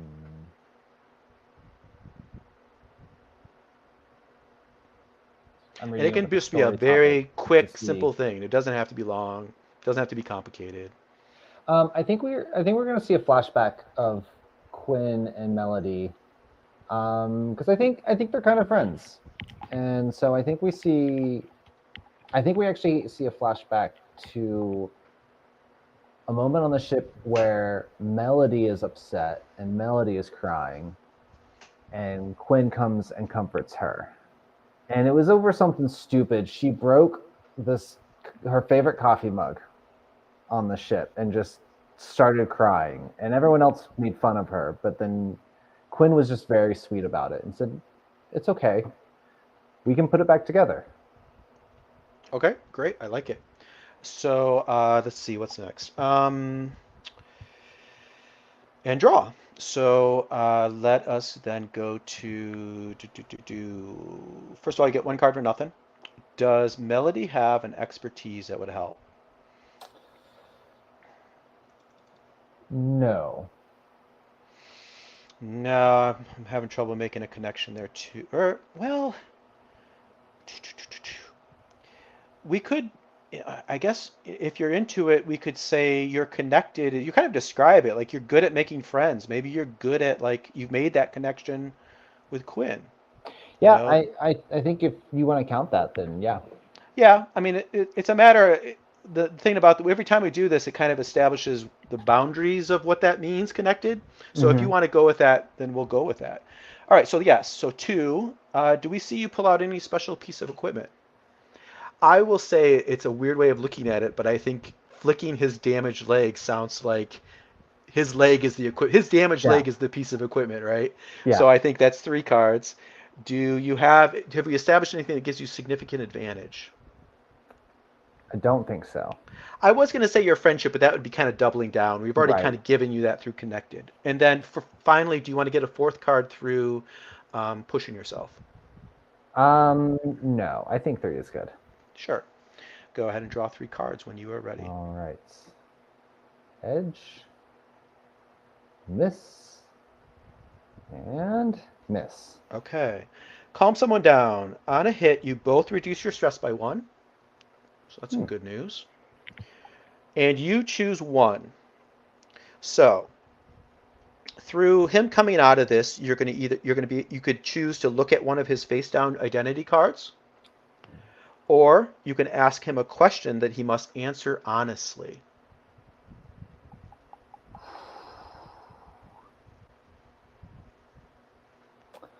I want to ask a question. Okay. What question do I want to ask? Have answered honestly. Can I potentially hold my question? Not for too long. Yeah. That's fair. within this scene, we'll see kind of as he comes out of it. But think about it, yeah. But yeah, I think we should get that on the table now rather than later.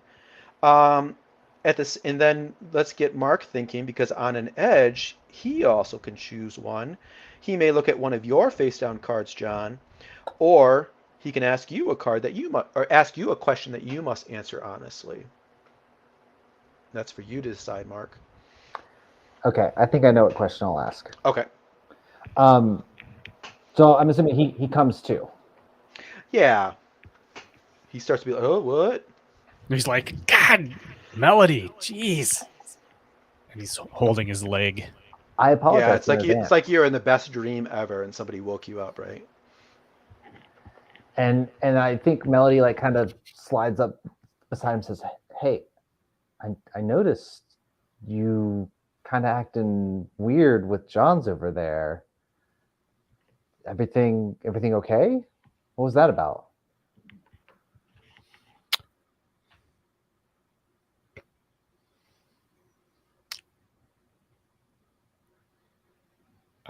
So I think that Quinn says, I think for some reason he hasn't shared this part of his past before. So he says, I used to I used to work for the marshals, and I think I recognize him, and I don't need him recognizing me. So I'm trying to keep my distance. Ooh, did you do something bad? Is that why you don't want him to recognize you? No, it was bad for the marshals, and obviously it was bad for me in the end because here I am. Well, you just got a lot cooler in my book, Quinn. Come on, you're slowing us down.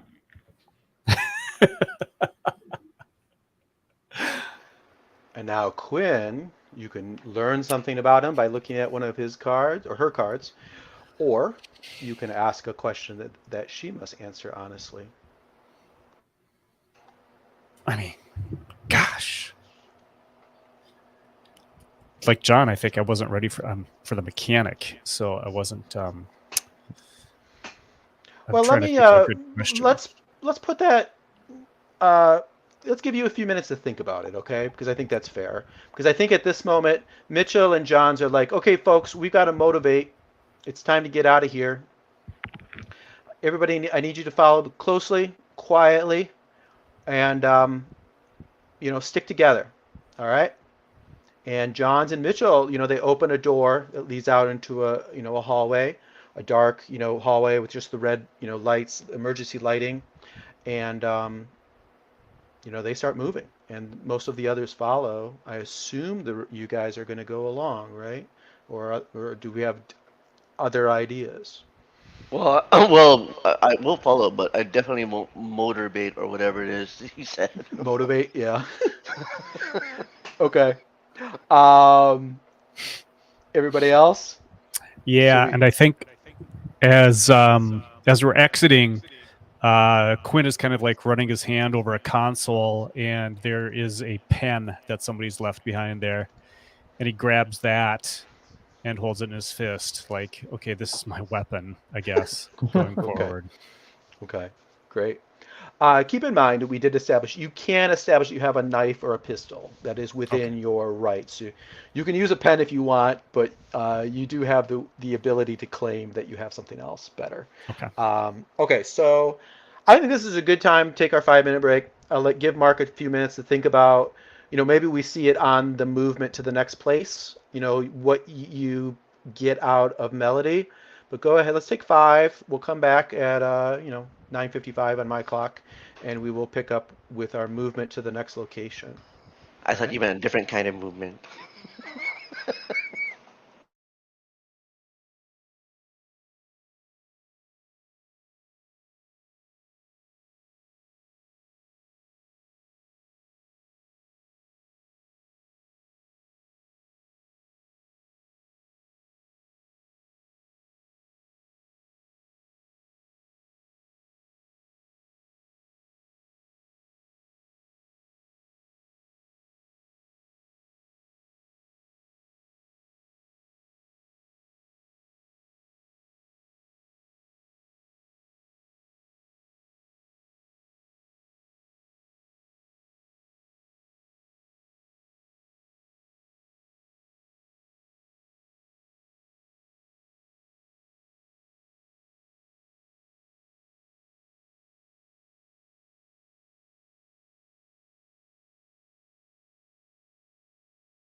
You guys have any questions or any rules things you're struggling with?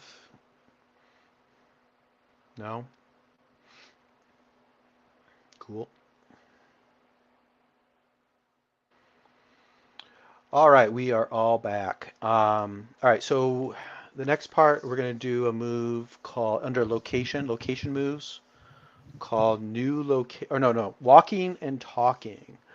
When moving through a potentially dangerous area for the first time, the GM provides a rough description of the surroundings, and then the PCs complete the following steps. Basically, just adding color again, telling a story. So let me ask Melody. Melody, what part of the ship are you guys moving through? Is it like commercial, habitation, medical, science, warehouses, industrial, any of a zillion things, right? Offices, what kind of area of the ship do you think we're moving through?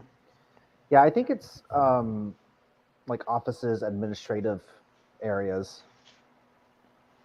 Okay. So yeah, we see you going through these dark hallways. You're going to kind of down a main route, so it's pretty wide, and there's always like pipes and steel grating, you're walking on, and there's lots of doorways, but they're all ajar. They're all powered down, so somebody, you have to physically like pull the doors open. You're going by these different sorts of offices. Imagine a bureaucratic, office, facility. Maybe we see you going up some stairs, or maybe some ladders to go from level to level. We see you moving for, I don't know, 20, 30 minutes maybe. And always there's these red lights. And as you're moving, um, you see that there's a lot of damage. There's like wiring and panels that have fallen off the walls. You can see signs of gunfire. You can see signs of like small explosions. Maybe there's a few little flickering fires somewhere along the line of, wiring or something that's still sort of burning. Um, Maybe there's some suspicious looking stains, probably blood stains on the walls or the floors as you move along. It looks as though bad things have happened. And always Mitchell and Johns are moving forward eh, um, with what was his name, Malakin. And Malakin is sort of like he's got the third guy that was unconscious. He's got sort of his arms around him, and maybe he's convinced, probably, let's say Stans is probably also helping him to sort of like carry along by his shoulders this third person, this Surya. And which of the three of you, actually, it sounds like what we're going to have is Quinn and Melody speaking with each other. So maybe ask Brooklyn. Brooklyn, are you sort of like forward with that group, or are you farther back with Quinn and Melody, or even farther back? Are you bringing up the rear, or are you like in front of where Quinn and Melody are coming along?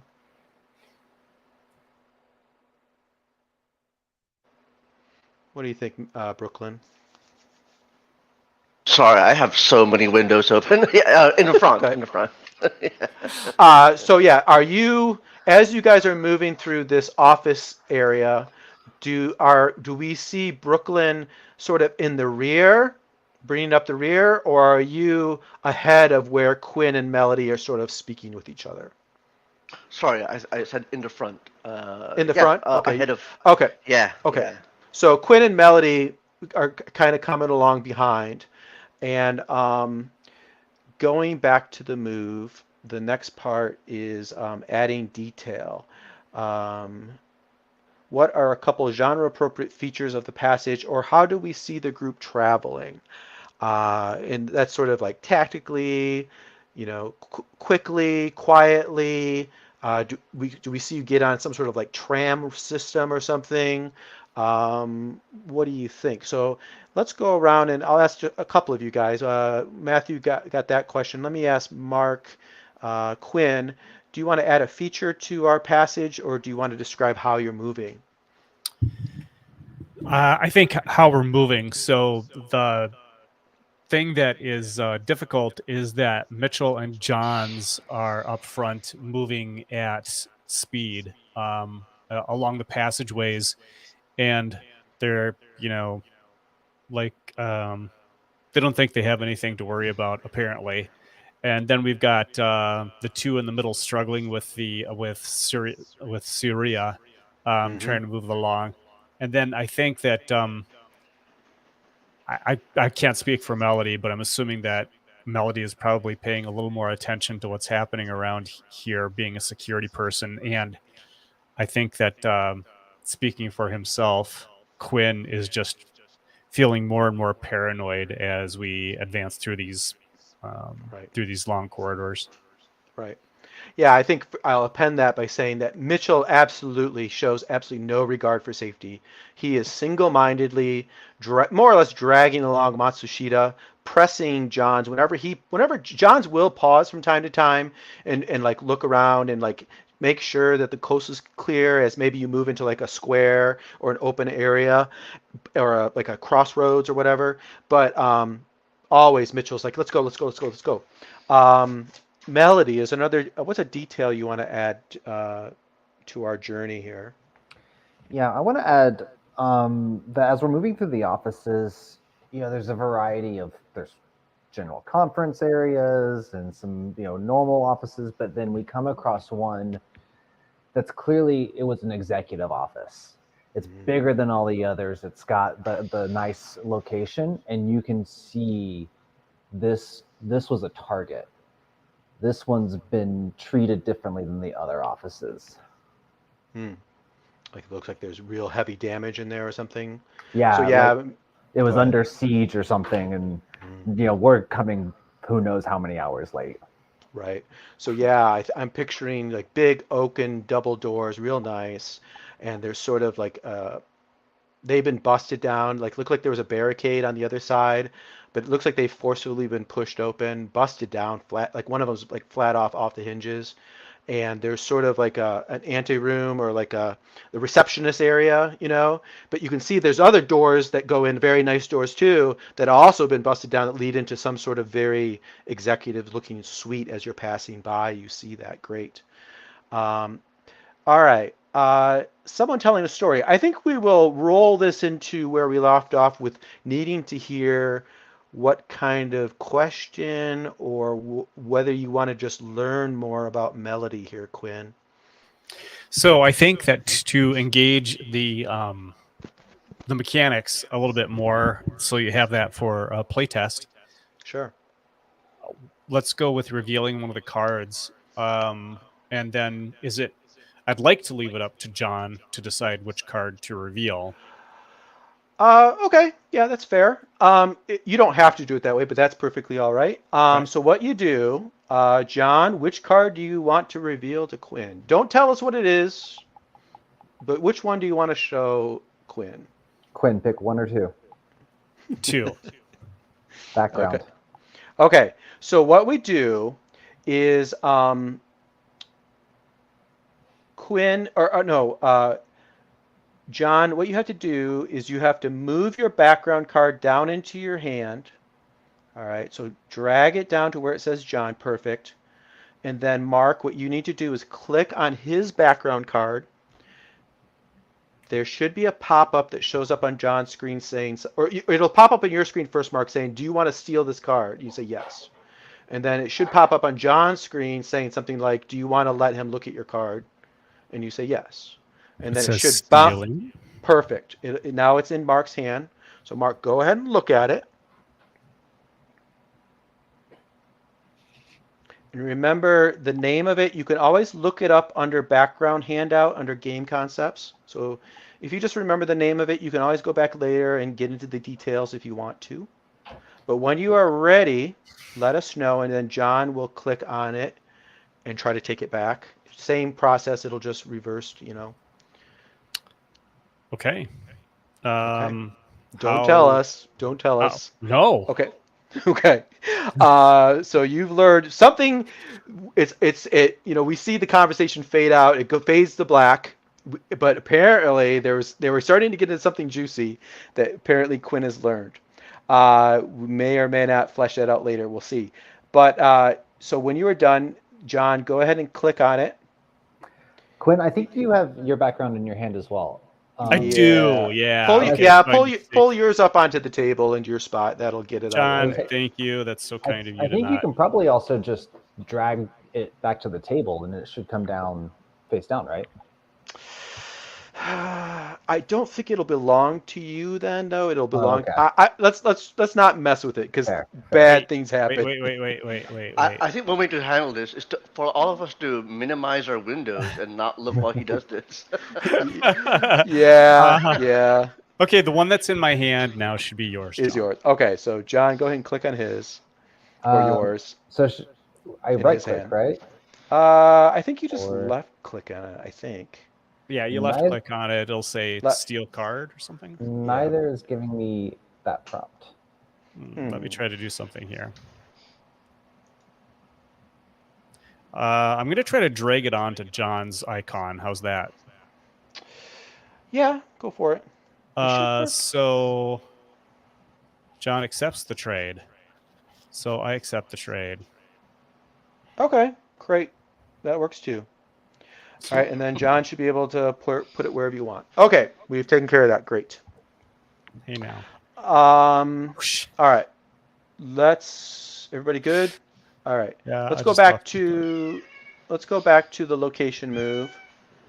Walking and talking. We'll call that our story. That tells us, learned a little bit there. Resolution. I determine who's least capable. All right, who's most likely to do poorly on this walk? I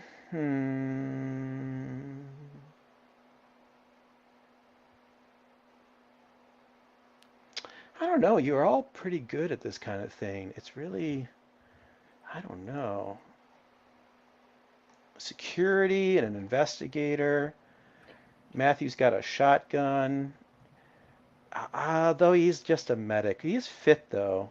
I'm going to go, like I said, you're all pretty good, but I think probably the least successful at this kind of thing would probably be Brooklyn. So, Matthew, we're going to have you do a draw. First of all, you get one card for free. Does Brooklyn have an expertise that would have made him do better on this sort of moving from place to place? Medic, adaptable, and fit. Well, did we establish our transportation? Are we doing by tram or are we walking? Sound like you're walking, sort of being pressed forward constantly by Mitchell. I think because Brooklyn is bringing up the front, he sets the pace for the rest of the group.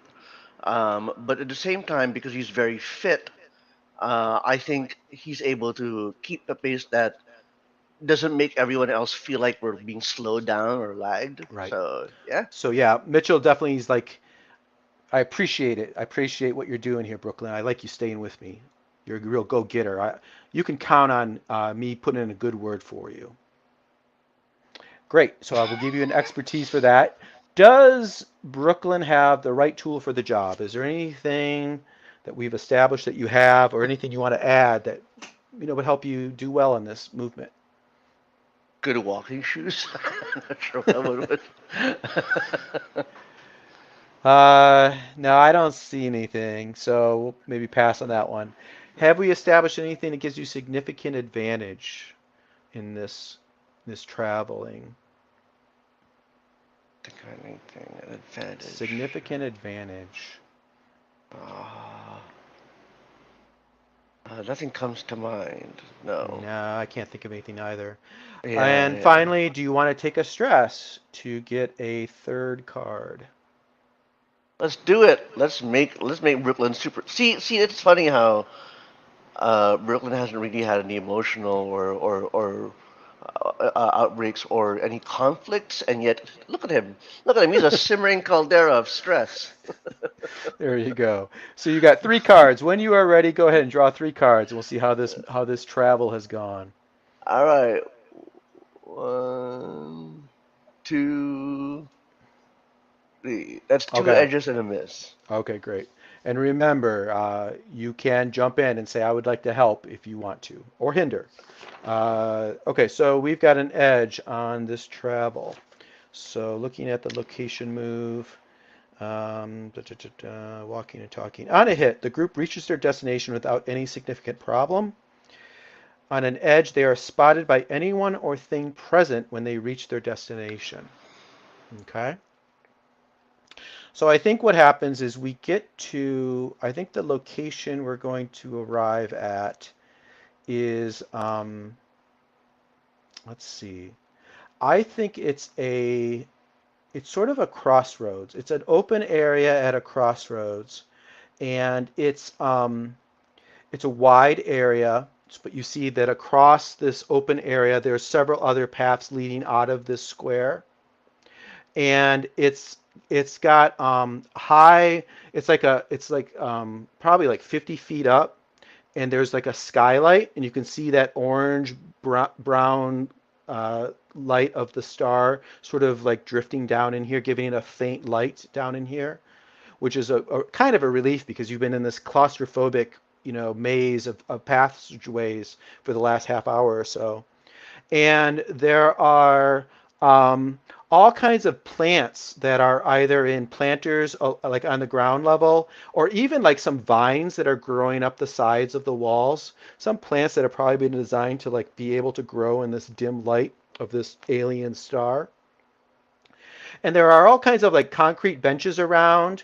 And it looks like this is like an area where like business people could come to like eat their lunches or like chit chat or take breaks or whatever, walk around, get a little bit of exercise. So it's a fairly pleasant, nice area. And it doesn't look like it has a lot of damage here. All right. And I think we see the people up in the front have sort of moved into here. But the Quinn and Melody are sort of hanging back in the group. And maybe for whatever reason, maybe it's going around a corner or up some stairs or whatever, you guys have fallen back a little bit. And you're going by one of these offices. In fact, let's say it's that really nice executive office that we described, okay? So you're the rest of the group is just, not that far, 10 meters or so in front of you. And you hear from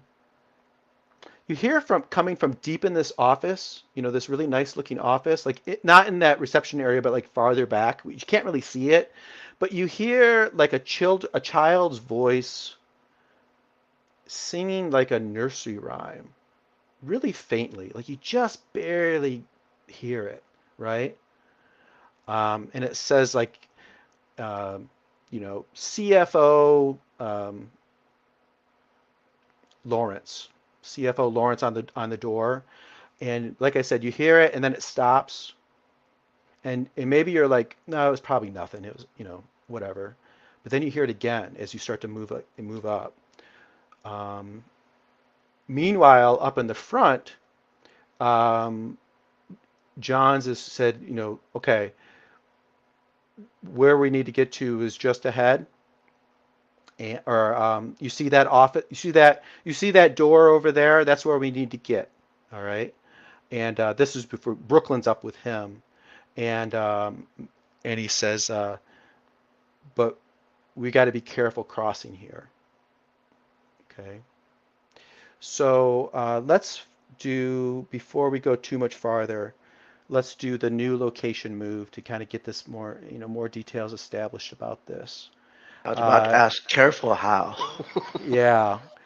We'll come back to that in a second. So new location, when you arrive at a potentially dangerous destination, the GM provides a rough description, done. Then we will add some more details. Brooklyn, what sort of detail would you like to add to this scene?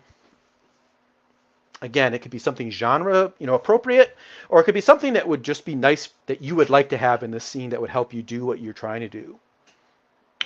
This is the fancy executive office, not the order reception of the fancy executive office. No, you guys, you're up front where you're looking out on this this open area, this open, like, what would you call it? Like a Was it a dining area? What are you talking about? no, well, kind of. It's kind of like a garden, but it probably was used as sort of like a break area slash lunch area for office staff, right? So you're up Ah, there. The others are still sort of like back in the passageway a little bit where this executive office is, and they hear this song, this music. So you're up front. You don't hear that music, and they don't see what you see yet. But all right. do you want to add any sort of detail? Sure. So you got all these tables all over the place, and I think the room is pretty spacious. We're talking. Did you establish that the ceilings in this place were very high? Yeah, it's like 50 feet up, and then there's like a huge like sunlight up there, like that. All right. Yeah. So what happens is that there are several large fans that move slowly to cycle the air, and these fans are made of nice material in the sense that they're nice to look at. Like the paint is good and all that stuff, and they're of a dark color. I'm not sure yet, but what happens is that there's something about the way the station is built that the light from the orange brown dwarf star uh, can come in through the fans if someone opts to set it that way, and that's where it's at right now. So as the fans spin, it creates this like very evocative like orange to brown light, just sort of like being sliced into different rays Hmm. by the rotating fans. Right. Creates sort of like a pleasant strobing effect of some sort, right? Yeah, Okay, or great. I like it. moody. Sure.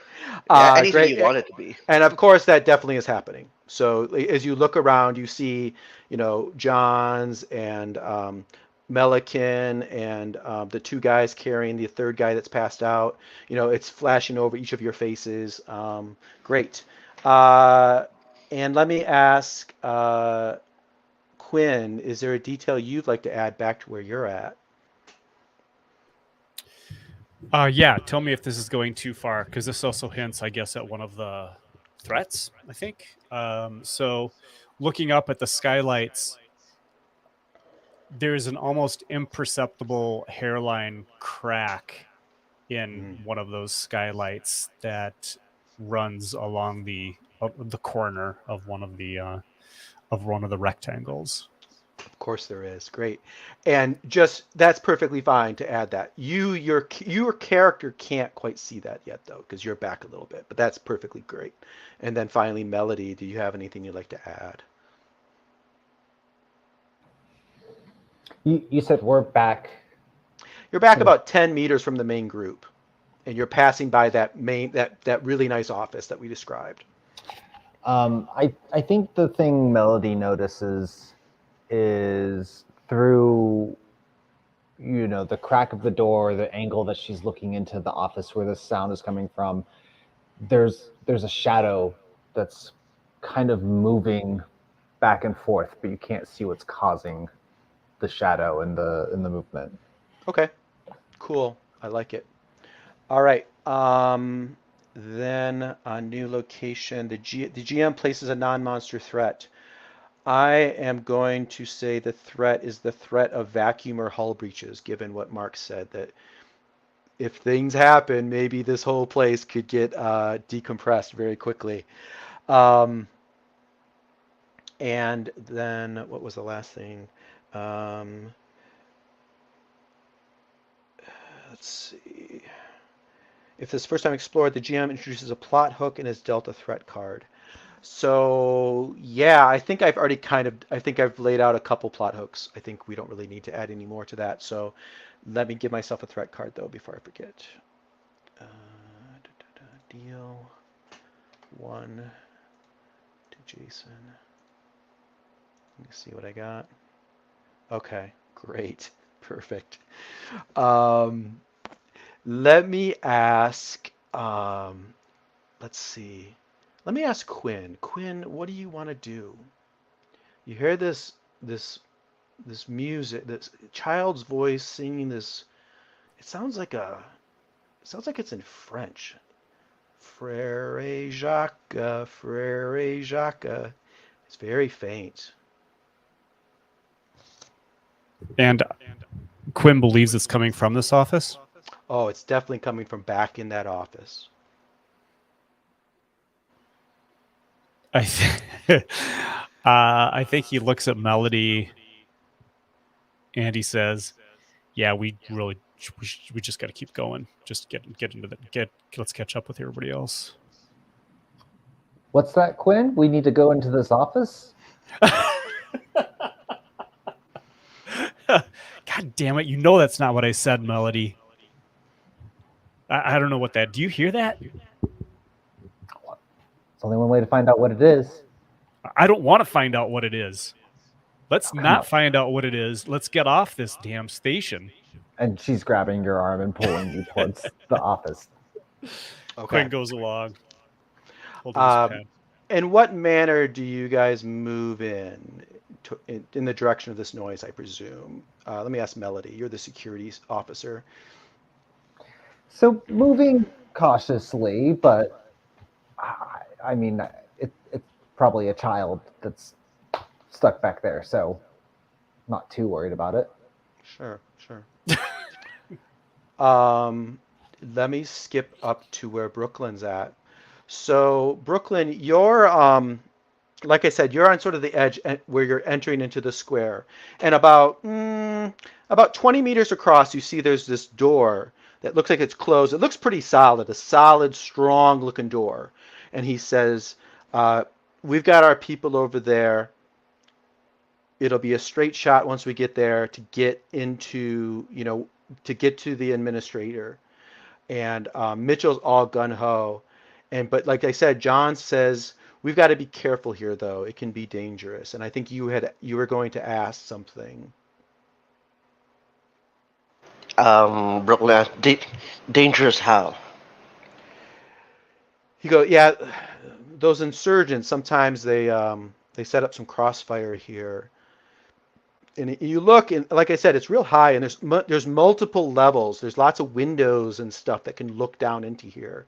You can't see very clearly either because it's dark, and what light there is very flickery and stroby, right? So as a result of what we've described, it's a perfect ambush situation.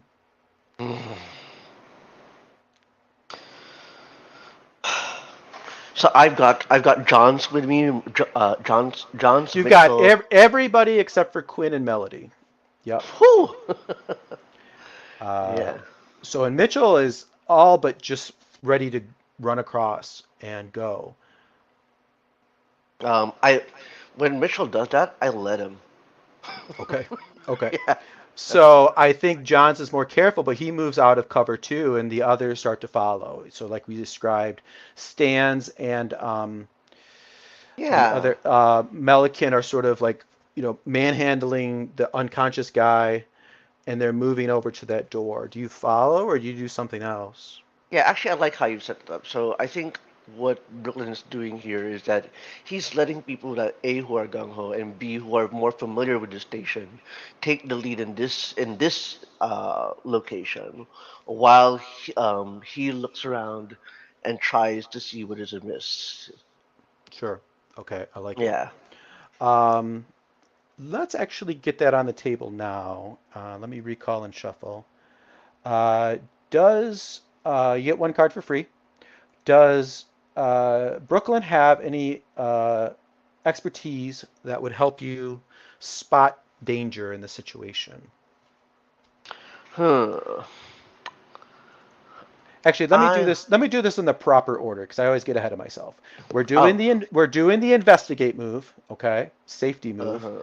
So first of all, you need to share a story. Do we see you say something to someone, or some sort of flashback or a quick statement, that tells us again something more about Brooklyn? Hmm. Um. Actually, let me stop. Let me pause there. Actually, I think we've moved past safety move into peril move. So there's Oh. a parallel move under peril called quick look. So this is more of a quick look rather than a really looking around that you're describing. Yeah.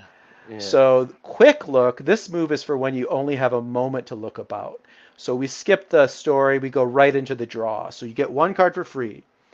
Does Brooklyn have an expertise that would help him spot things better in this situation?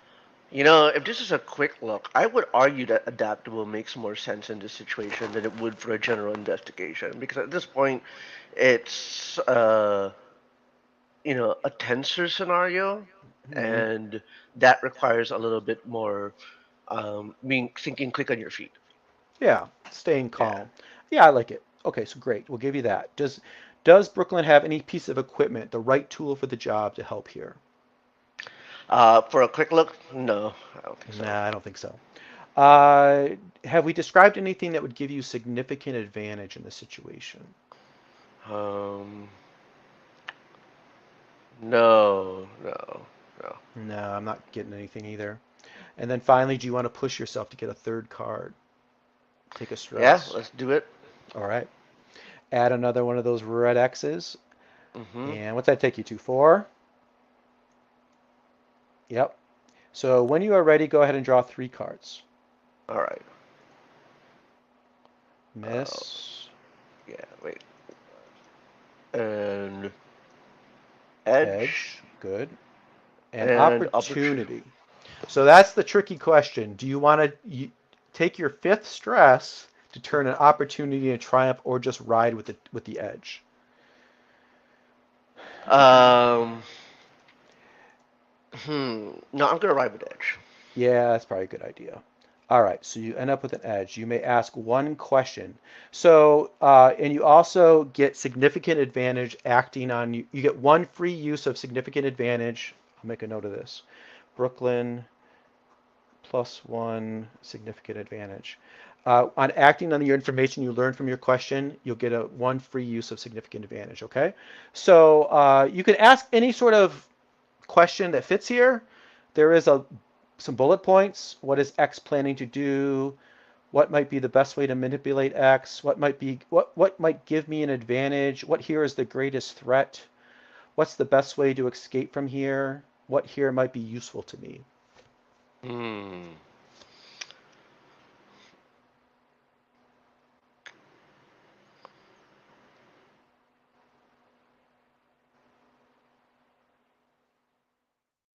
I think what here is the greatest threat. I think some of the Sure. other questions aren't pertinent right now, but Right. yeah. So what here is the greatest threat?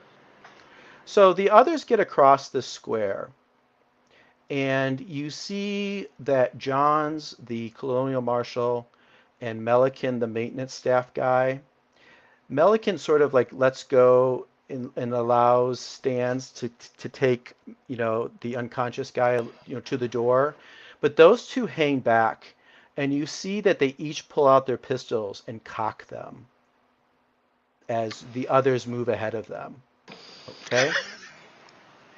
And let's switch back. Let's move our camera back to the other two, moving into the executive office. The well-appointed, but now severely damaged. Everything's busted up. Um, there's looks like there's like blood on the ground, but in addition, there's spots on the wall and the ground that looks like it's. At first, you think it's like been burned, but there's no like scorch marks. But it looks like the floor and the walls have been eaten away, um, maybe by some acid. And which one of you is leading the way? I think Melody. And does Melody have a weapon? And if so, does she have it out? Um, I'm gonna say no. Okay. And we see Melody moving in. And Quinn hanging back a long ways, or is he right up near her? Or what do you think? So Melody had his arm so he feels compelled to kind of like stick close, or I think, to her. Sure, sure. Okay, so we see the two of you moving pretty quick, pretty closely. And you move into this executive office. There's a big oak chest or oak desk that's all been pushed over and suffered some of that acid damage that we described. And there's a big like couch, a nice plush couch, and there's a let's see. There's probably like in front of the couch. There's sort of like what do they call those little tables you put in front of your couches?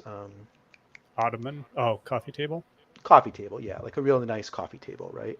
And on the table, there's there's a child's toy. It's a little robot about a foot and a half high, and I think I actually have a picture of it. Let me pull it out. It's like I knew this was going to happen.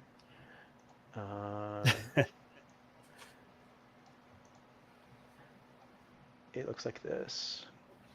And from it comes this music. Frere Jacques, Frere Jacques. And it squelches out and stops. And you hear it winding or whatever, and it starts up again, as you guys move in. And I'm going to play one of my cards. Let's see. This card is called Red Herring. That scary thing turns out to be nothing, but the PC's attention is in the wrong place. The GM may make a move and force a character to stare into the void if a threat enters the scene. So the first thing I'm going to say is that one of you is, if this is fair, if either one of you want to bite on this, if not, I'll think of something else. But one of you is fascinated by this toy and moves quite a bit forward to grab at it, separating you from the other temporarily. Either one of you want to go on that? Totally game to volunteer. Okay. So we see Melody move quickly forward. What do we see her do? I think she just picks up the toy and like kind of chuckles and says, "Huh, I don't know if I should be relieved or sad." And I'm going to play another card. Monster attack. So Quinn, you see this from behind that oak table, climbing up onto it, a freaky thing. It is it looks like a giant spider mixed with a crab or something. It's pale, sickly white. It has all these legs and these long spidery legs and its long muscular looking tail, and it's moving in such a way that it's moving silently towards Melody, preparing to spring. How do you actually, what do you do? What do you do in the moment? Let me ask you that. That's for Quinn. I'm always muted at the wrong time. I think that Quinn says, the fuck? And tries to grab the back of Melody's shirt to start to pull her out. But she's moved too far away, right? Oh, she is too far away. Yeah, Okay. that's part of it. Yeah. So yeah, maybe we see you reaching for her, but she's moved ahead, And it's like into open space. Right. Like, so Melody. This is now Melody. We are triggering, like I said, if because of the red herring, if I introduce a monster, I can then force you to do stare into the void. This is a peril move. This is the very last peril move, stare into the void. When suddenly confronted by death, describe how you try to pull it together and do something before the threat does its worst. So this isn't what you do. This is how you pull yourself together in this split-second danger moment to be able to do anything. Okay? So if you fail, you're going to turn around and bad things are going to happen. But if you succeed, then you can do something. Okay? So think about that for a moment and then describe what do you do to try to pull yourself together to do anything? Well, Melody has sharp eyes and has this just sense for noticing movement, noticing things when they start to happen. So I think there's maybe there's a mirror on the wall or a piece of glass of reflection or something, and she sees that arm reaching up as it's crawling over the edge, and it kind of snaps out of it from staring at the toy. Right. So it's your enhanced reflexes, senses, your sensory you know, advantages that give you a little bit of extra time to like snap out of it and like, you know, realize what's about to happen. All Hmm. right, let me before we resolve that, the camera flips back to what do we see Brooklyn do? These two strangers have fell back behind the others as they approach this door, and they have pulled out their pistols and cocked them. I know this sounds excessive, but would it make sense as acting on the information of knowing that they were going to be a threat to turn around and blast one of them? I think it's definitely on the table. If you want to go for it, sure. Yeah. Um, you know what? I'm going to say that. What's his name? I'm going to say that Brooklyn just goes for whoever reaches for their gun first. I was going to look for a coin, but apparently I don't have one to flip here. So, um, Right. Yeah, you in roll 20, there's a dice roller. We can just do a D whatever, D50. 1 to 50, you shoot Johns. 51 to 100, you shoot Melican.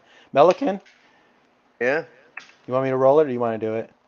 I Oh, it looks like you did. did. Okay, great. I know I did not. I You was wrote in, bad at. if you put slash R Yeah, D100, or you could, oh, there you go. You got 80. What did I say? Melican was the second half. So you open up on Melican, right? Um, yeah. we'll get back to the fight in this. Actually, let's go ahead and do that now. Yeah, let's get that get that going. Now here's the bad news. Did you go to five? No, you did not go to five stress. Okay, good idea. Good thing you did it. All right, so Brooklyn, you are doing the peril move called fight. Hmm. When you fight, you gain one stress and then draw. So go ahead and give yourself that fifth stress. So you are now, after this happens, you're going to be overwhelmed unless other things cause your stress to drop. Hmm. Okay? And then we're going to draw. So does uh, Brooklyn have any expertise that would make you good at shooting a shotgun? Um, let's see. Ooh, Fit, I able, and medic. Adaptable and medic. yeah. I, Um, I'm not seeing it, but I'm willing to hear an argument. okay. I'm gonna reveal something. Is that okay? Does that work? Okay, sure. Make sure whichever card you're looking at, there's a sentence right at the beginning that says reveal this card when you blank. Make sure you've met that condition first. Hmm. All right.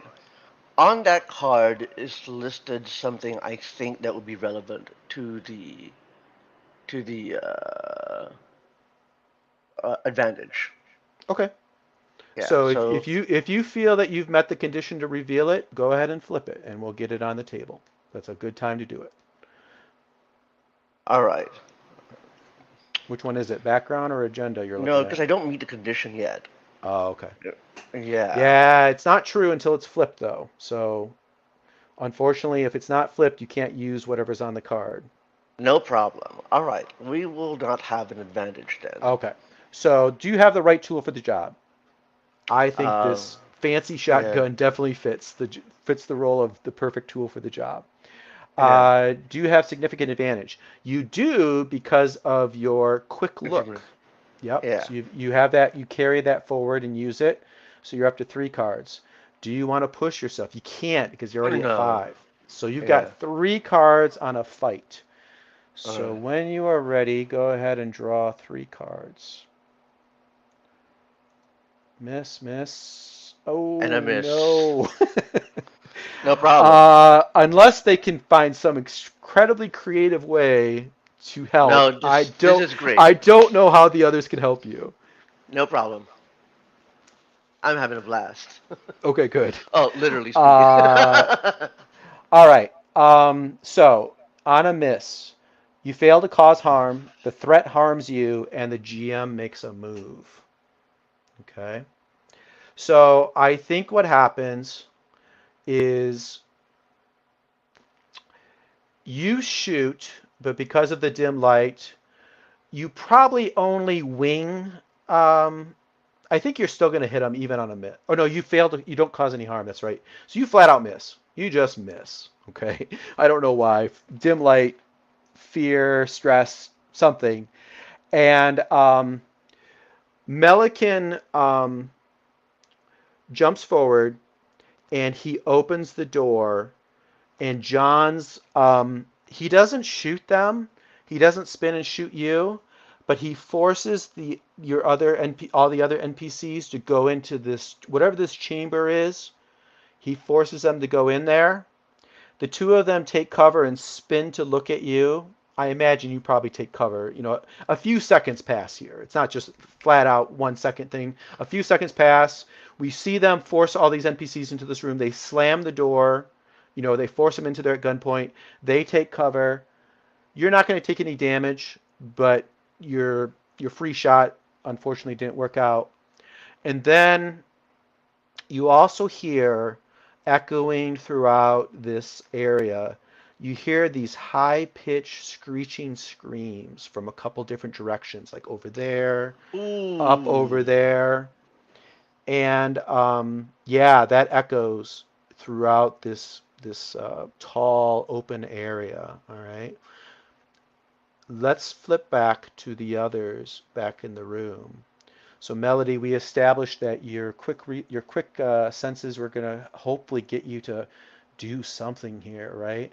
So we're going to go back to that move. This is the peril move called Stare into the Void. You turn, you see this horrendous creature coiling itself to leap at you. Um, you get 1 card for free. Do you have an expertise that would help you here? I think you made it clear your sharp eyes. Yep. So I think that's fair. You're up to 2. Do you have the right tool for the job? I don't think so. No. Do you have anything that would give you significant advantage?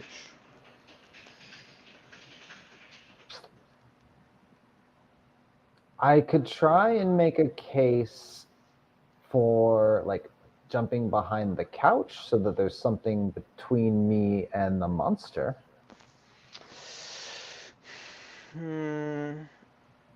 No. Fair. And then finally, do you want to take a stress to push yourself? I think I will. Yeah, I think you better. So what that took you to? 3? Let me 3, recall it. Let me recall and shuffle. All right, 3 cards. And Mark or Quinn can help if needed, but you Do can we wait need until to? you can wait till after the draw. Gotcha. Oh, I think I broke roll 20. There's like a resolution card hanging out. Uh-oh, and then I accidentally left roll 20. Let me recall and shuffle again. Come back What? in when you're ready. Matthew, look, are you right back in, John? Or Yeah, I just had to. okay, let's go ahead and resolve this. It sounds like Matthew, you have a question. We'll come back to you once we get this sorted. Okay. All right, here's one. 3 cards. Miss. Oh my gosh, what did you do? Miss. Looks like it's right on top of the deck there. I think I got it. Okay. Oh no, 3 misses. 3 misses. All right, Quinn. Do we see Quinn doing something? I think you already kind of laid something out, but do you want to take the stress to help here? Yep. Okay. And as a side note, I don't know if it all fits at all, but if there is a way for Melody to flip a card right here, it would make the help a little bit more powerful because he would flip 2 cards rather than 1. I don't know if you have anything you want to or could flip. Ooh, wait. Let me refresh myself. Let me take my card and look at it real quick. Okay.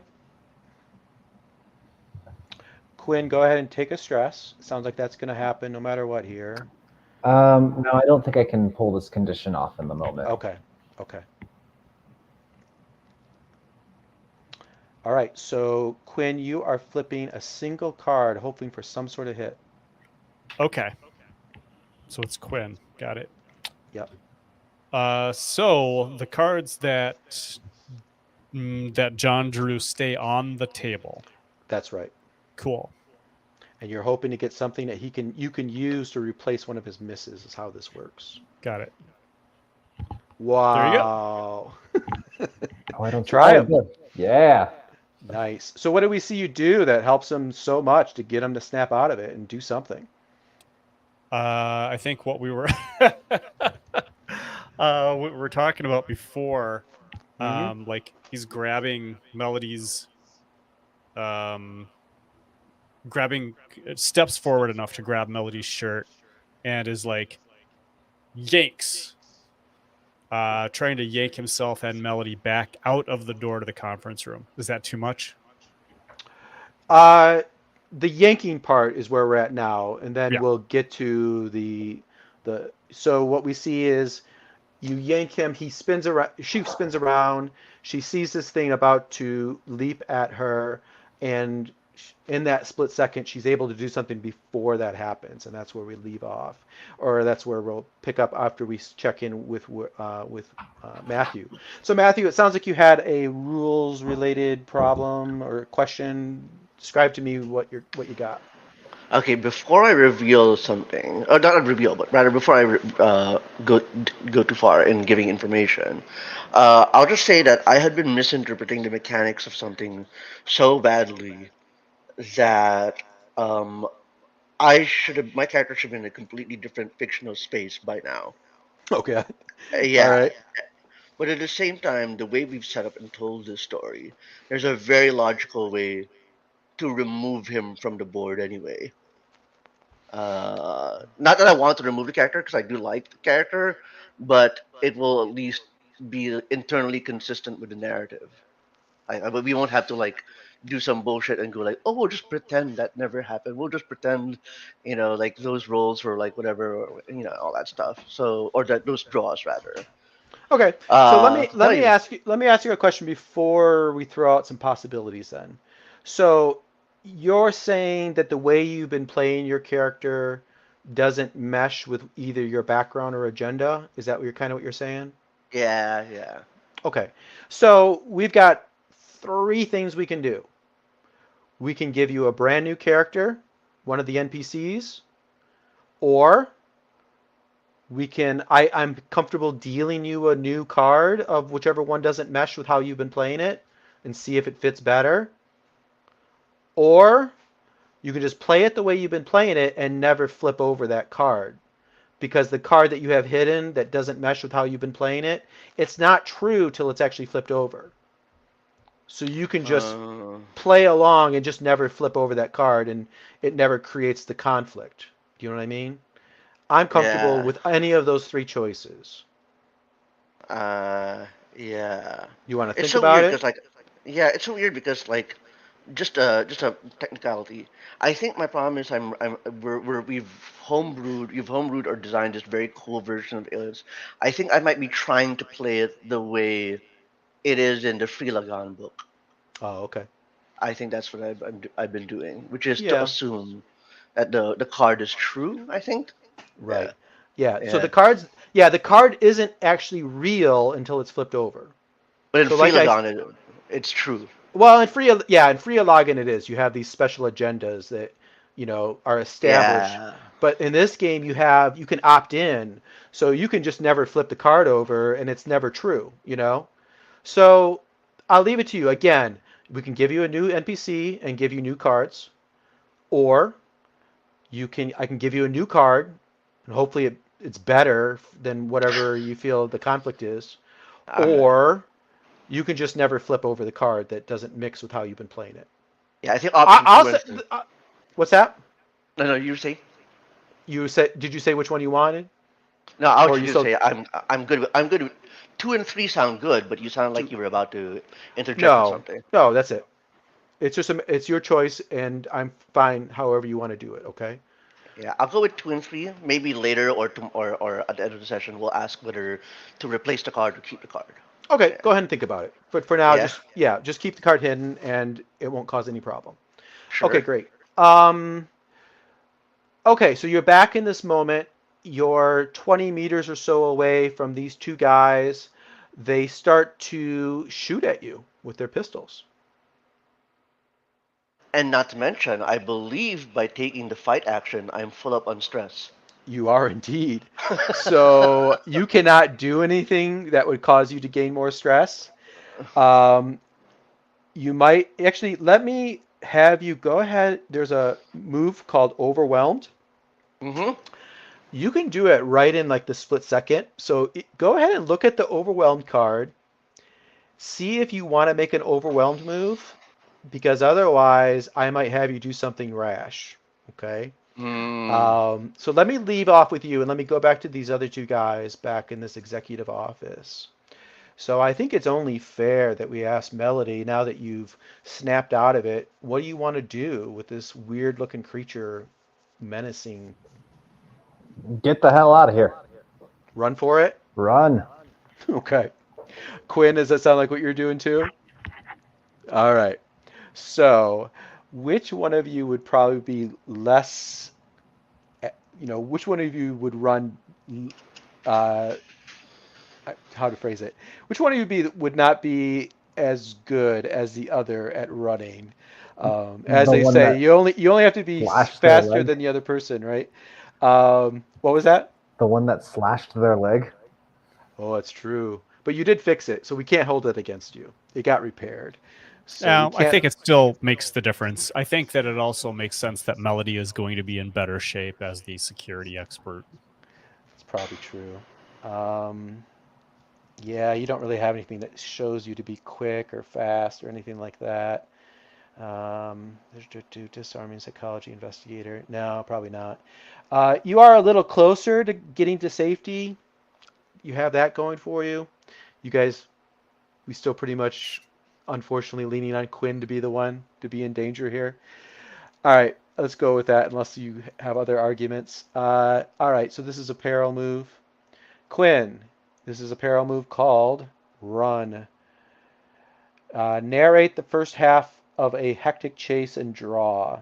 So tell me the first half of this chase, and then we draw, and then we do the second half of chase after we find out how it's gone. So this thing's going to slither after you. It's going to I leap. think that it starts with maybe when Quinn pulls Melody back, she just kind of that inertia. She just keeps coming at him, and Quinn starts to like stumble a little bit, and Melody's not like giving up on him, but she just naturally moves past him toward the door, and then we see Quinn struggling to his feet to get out the door as well. Okay, perfect. Um, okay, narrate the first half. Okay. Uh, so we're going to draw. Do you have any expertise that would make you do well with what you've described? Nope. Not seeing it. Okay. Do you have any the right tool for the job? Any sort of equipment? No, can't think of anything. No, can't think of anything either. Do you have any significant advantage? Anything we've established that gives you advantage here?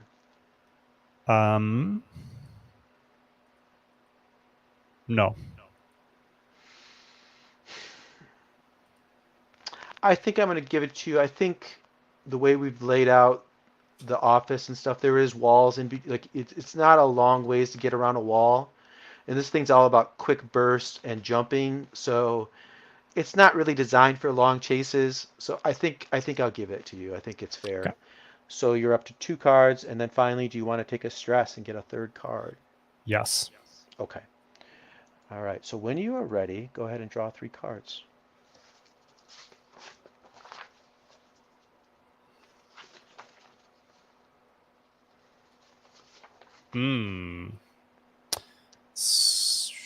So edge beats opportunity. Well, that's the interesting choice on these draws. Do you want to go with the partial hit, or do you want to spend a stress and turn an opportunity into a full hit? I'll spend the Melody stress. also can assist here, so that's another thing before you decide. Quinn good for looks like they're going pretty well. Yeah, exactly. All right. So if you look at run on a partial hit, you're going to succeed. You're going to get away. But on an edge, you're going to have to make a choice. Which one of them is to gain a stress, one of them is to gain a hurt, and one of them is to end up a lost and alone. and I think I get to make that pick. No, you do. So I'm sorry, those are the options for edge? Yeah, an edge, you're either going to end up with a stress, or you're going to end up with a hurt, or you're going to get lost and alone. Okay. And then what about opportunity? Opportunity is a miss unless you take a stress to turn it into a triumph. Okay. And a I triumph, just took. you escape clean. Okay. Either way, I think taking a stress is what I'm going to end up doing. So I'll Yeah. take a stress and can take it as a full opportunity Okay. or a full success. Right. So how do we see you escape from this thing successfully? Crawling, and as he's like crawling really quickly on all fours, uh just as he crosses the threshold, Melody is jamming the door shut. Mm-hmm.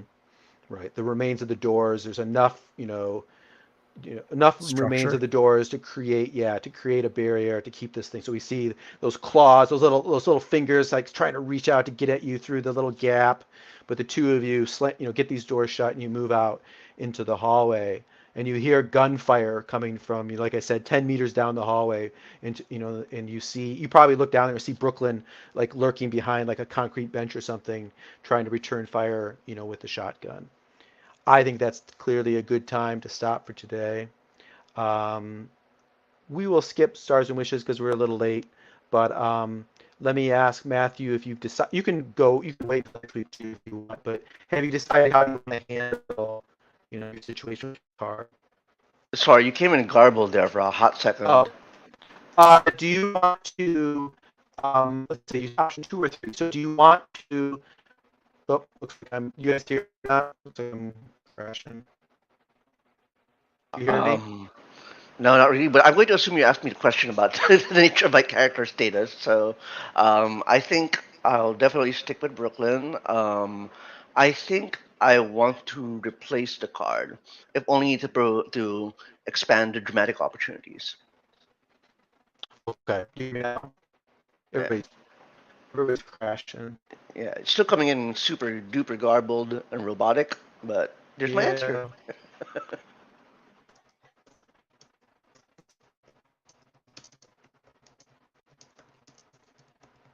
How you doing, John? How you doing, Mark? How about now, guys? Yeah, I think my internet's crashing or something. If you can hear me, I will give Matthew a card. So I'm gonna deal that to him. All right. Is it your background or agenda? It I is my forget. agenda. Agenda. Okay. Agenda. Do I throw this agenda in the trash? Do I put it back in the deck? Uh, you can just pull it down into your hand. Just leave it Yeah. there. That's fine. Let me find the agenda deck. Show agendas. Deal. Pray I don't get an agenda that says kill all y'alls. Yeah. Deal 1 agenda to Matthew.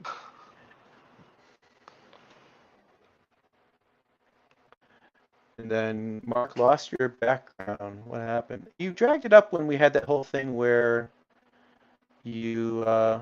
I was dragging it back, and like I must have released the mouse button. It might if it's Yeah. possible for it to be behind my player mat, it might be there. Huh. Okay. Uh, I'll sort it out, and I'll take care of it between now and next week. All right, guys, it was a very fun session. We really put the mechanics through the works. We rolled all kinds of different moves, which is a lot of fun, and got you to a very interesting, dangerous place. I will see you all next week. All right. All right. Bye. Bye.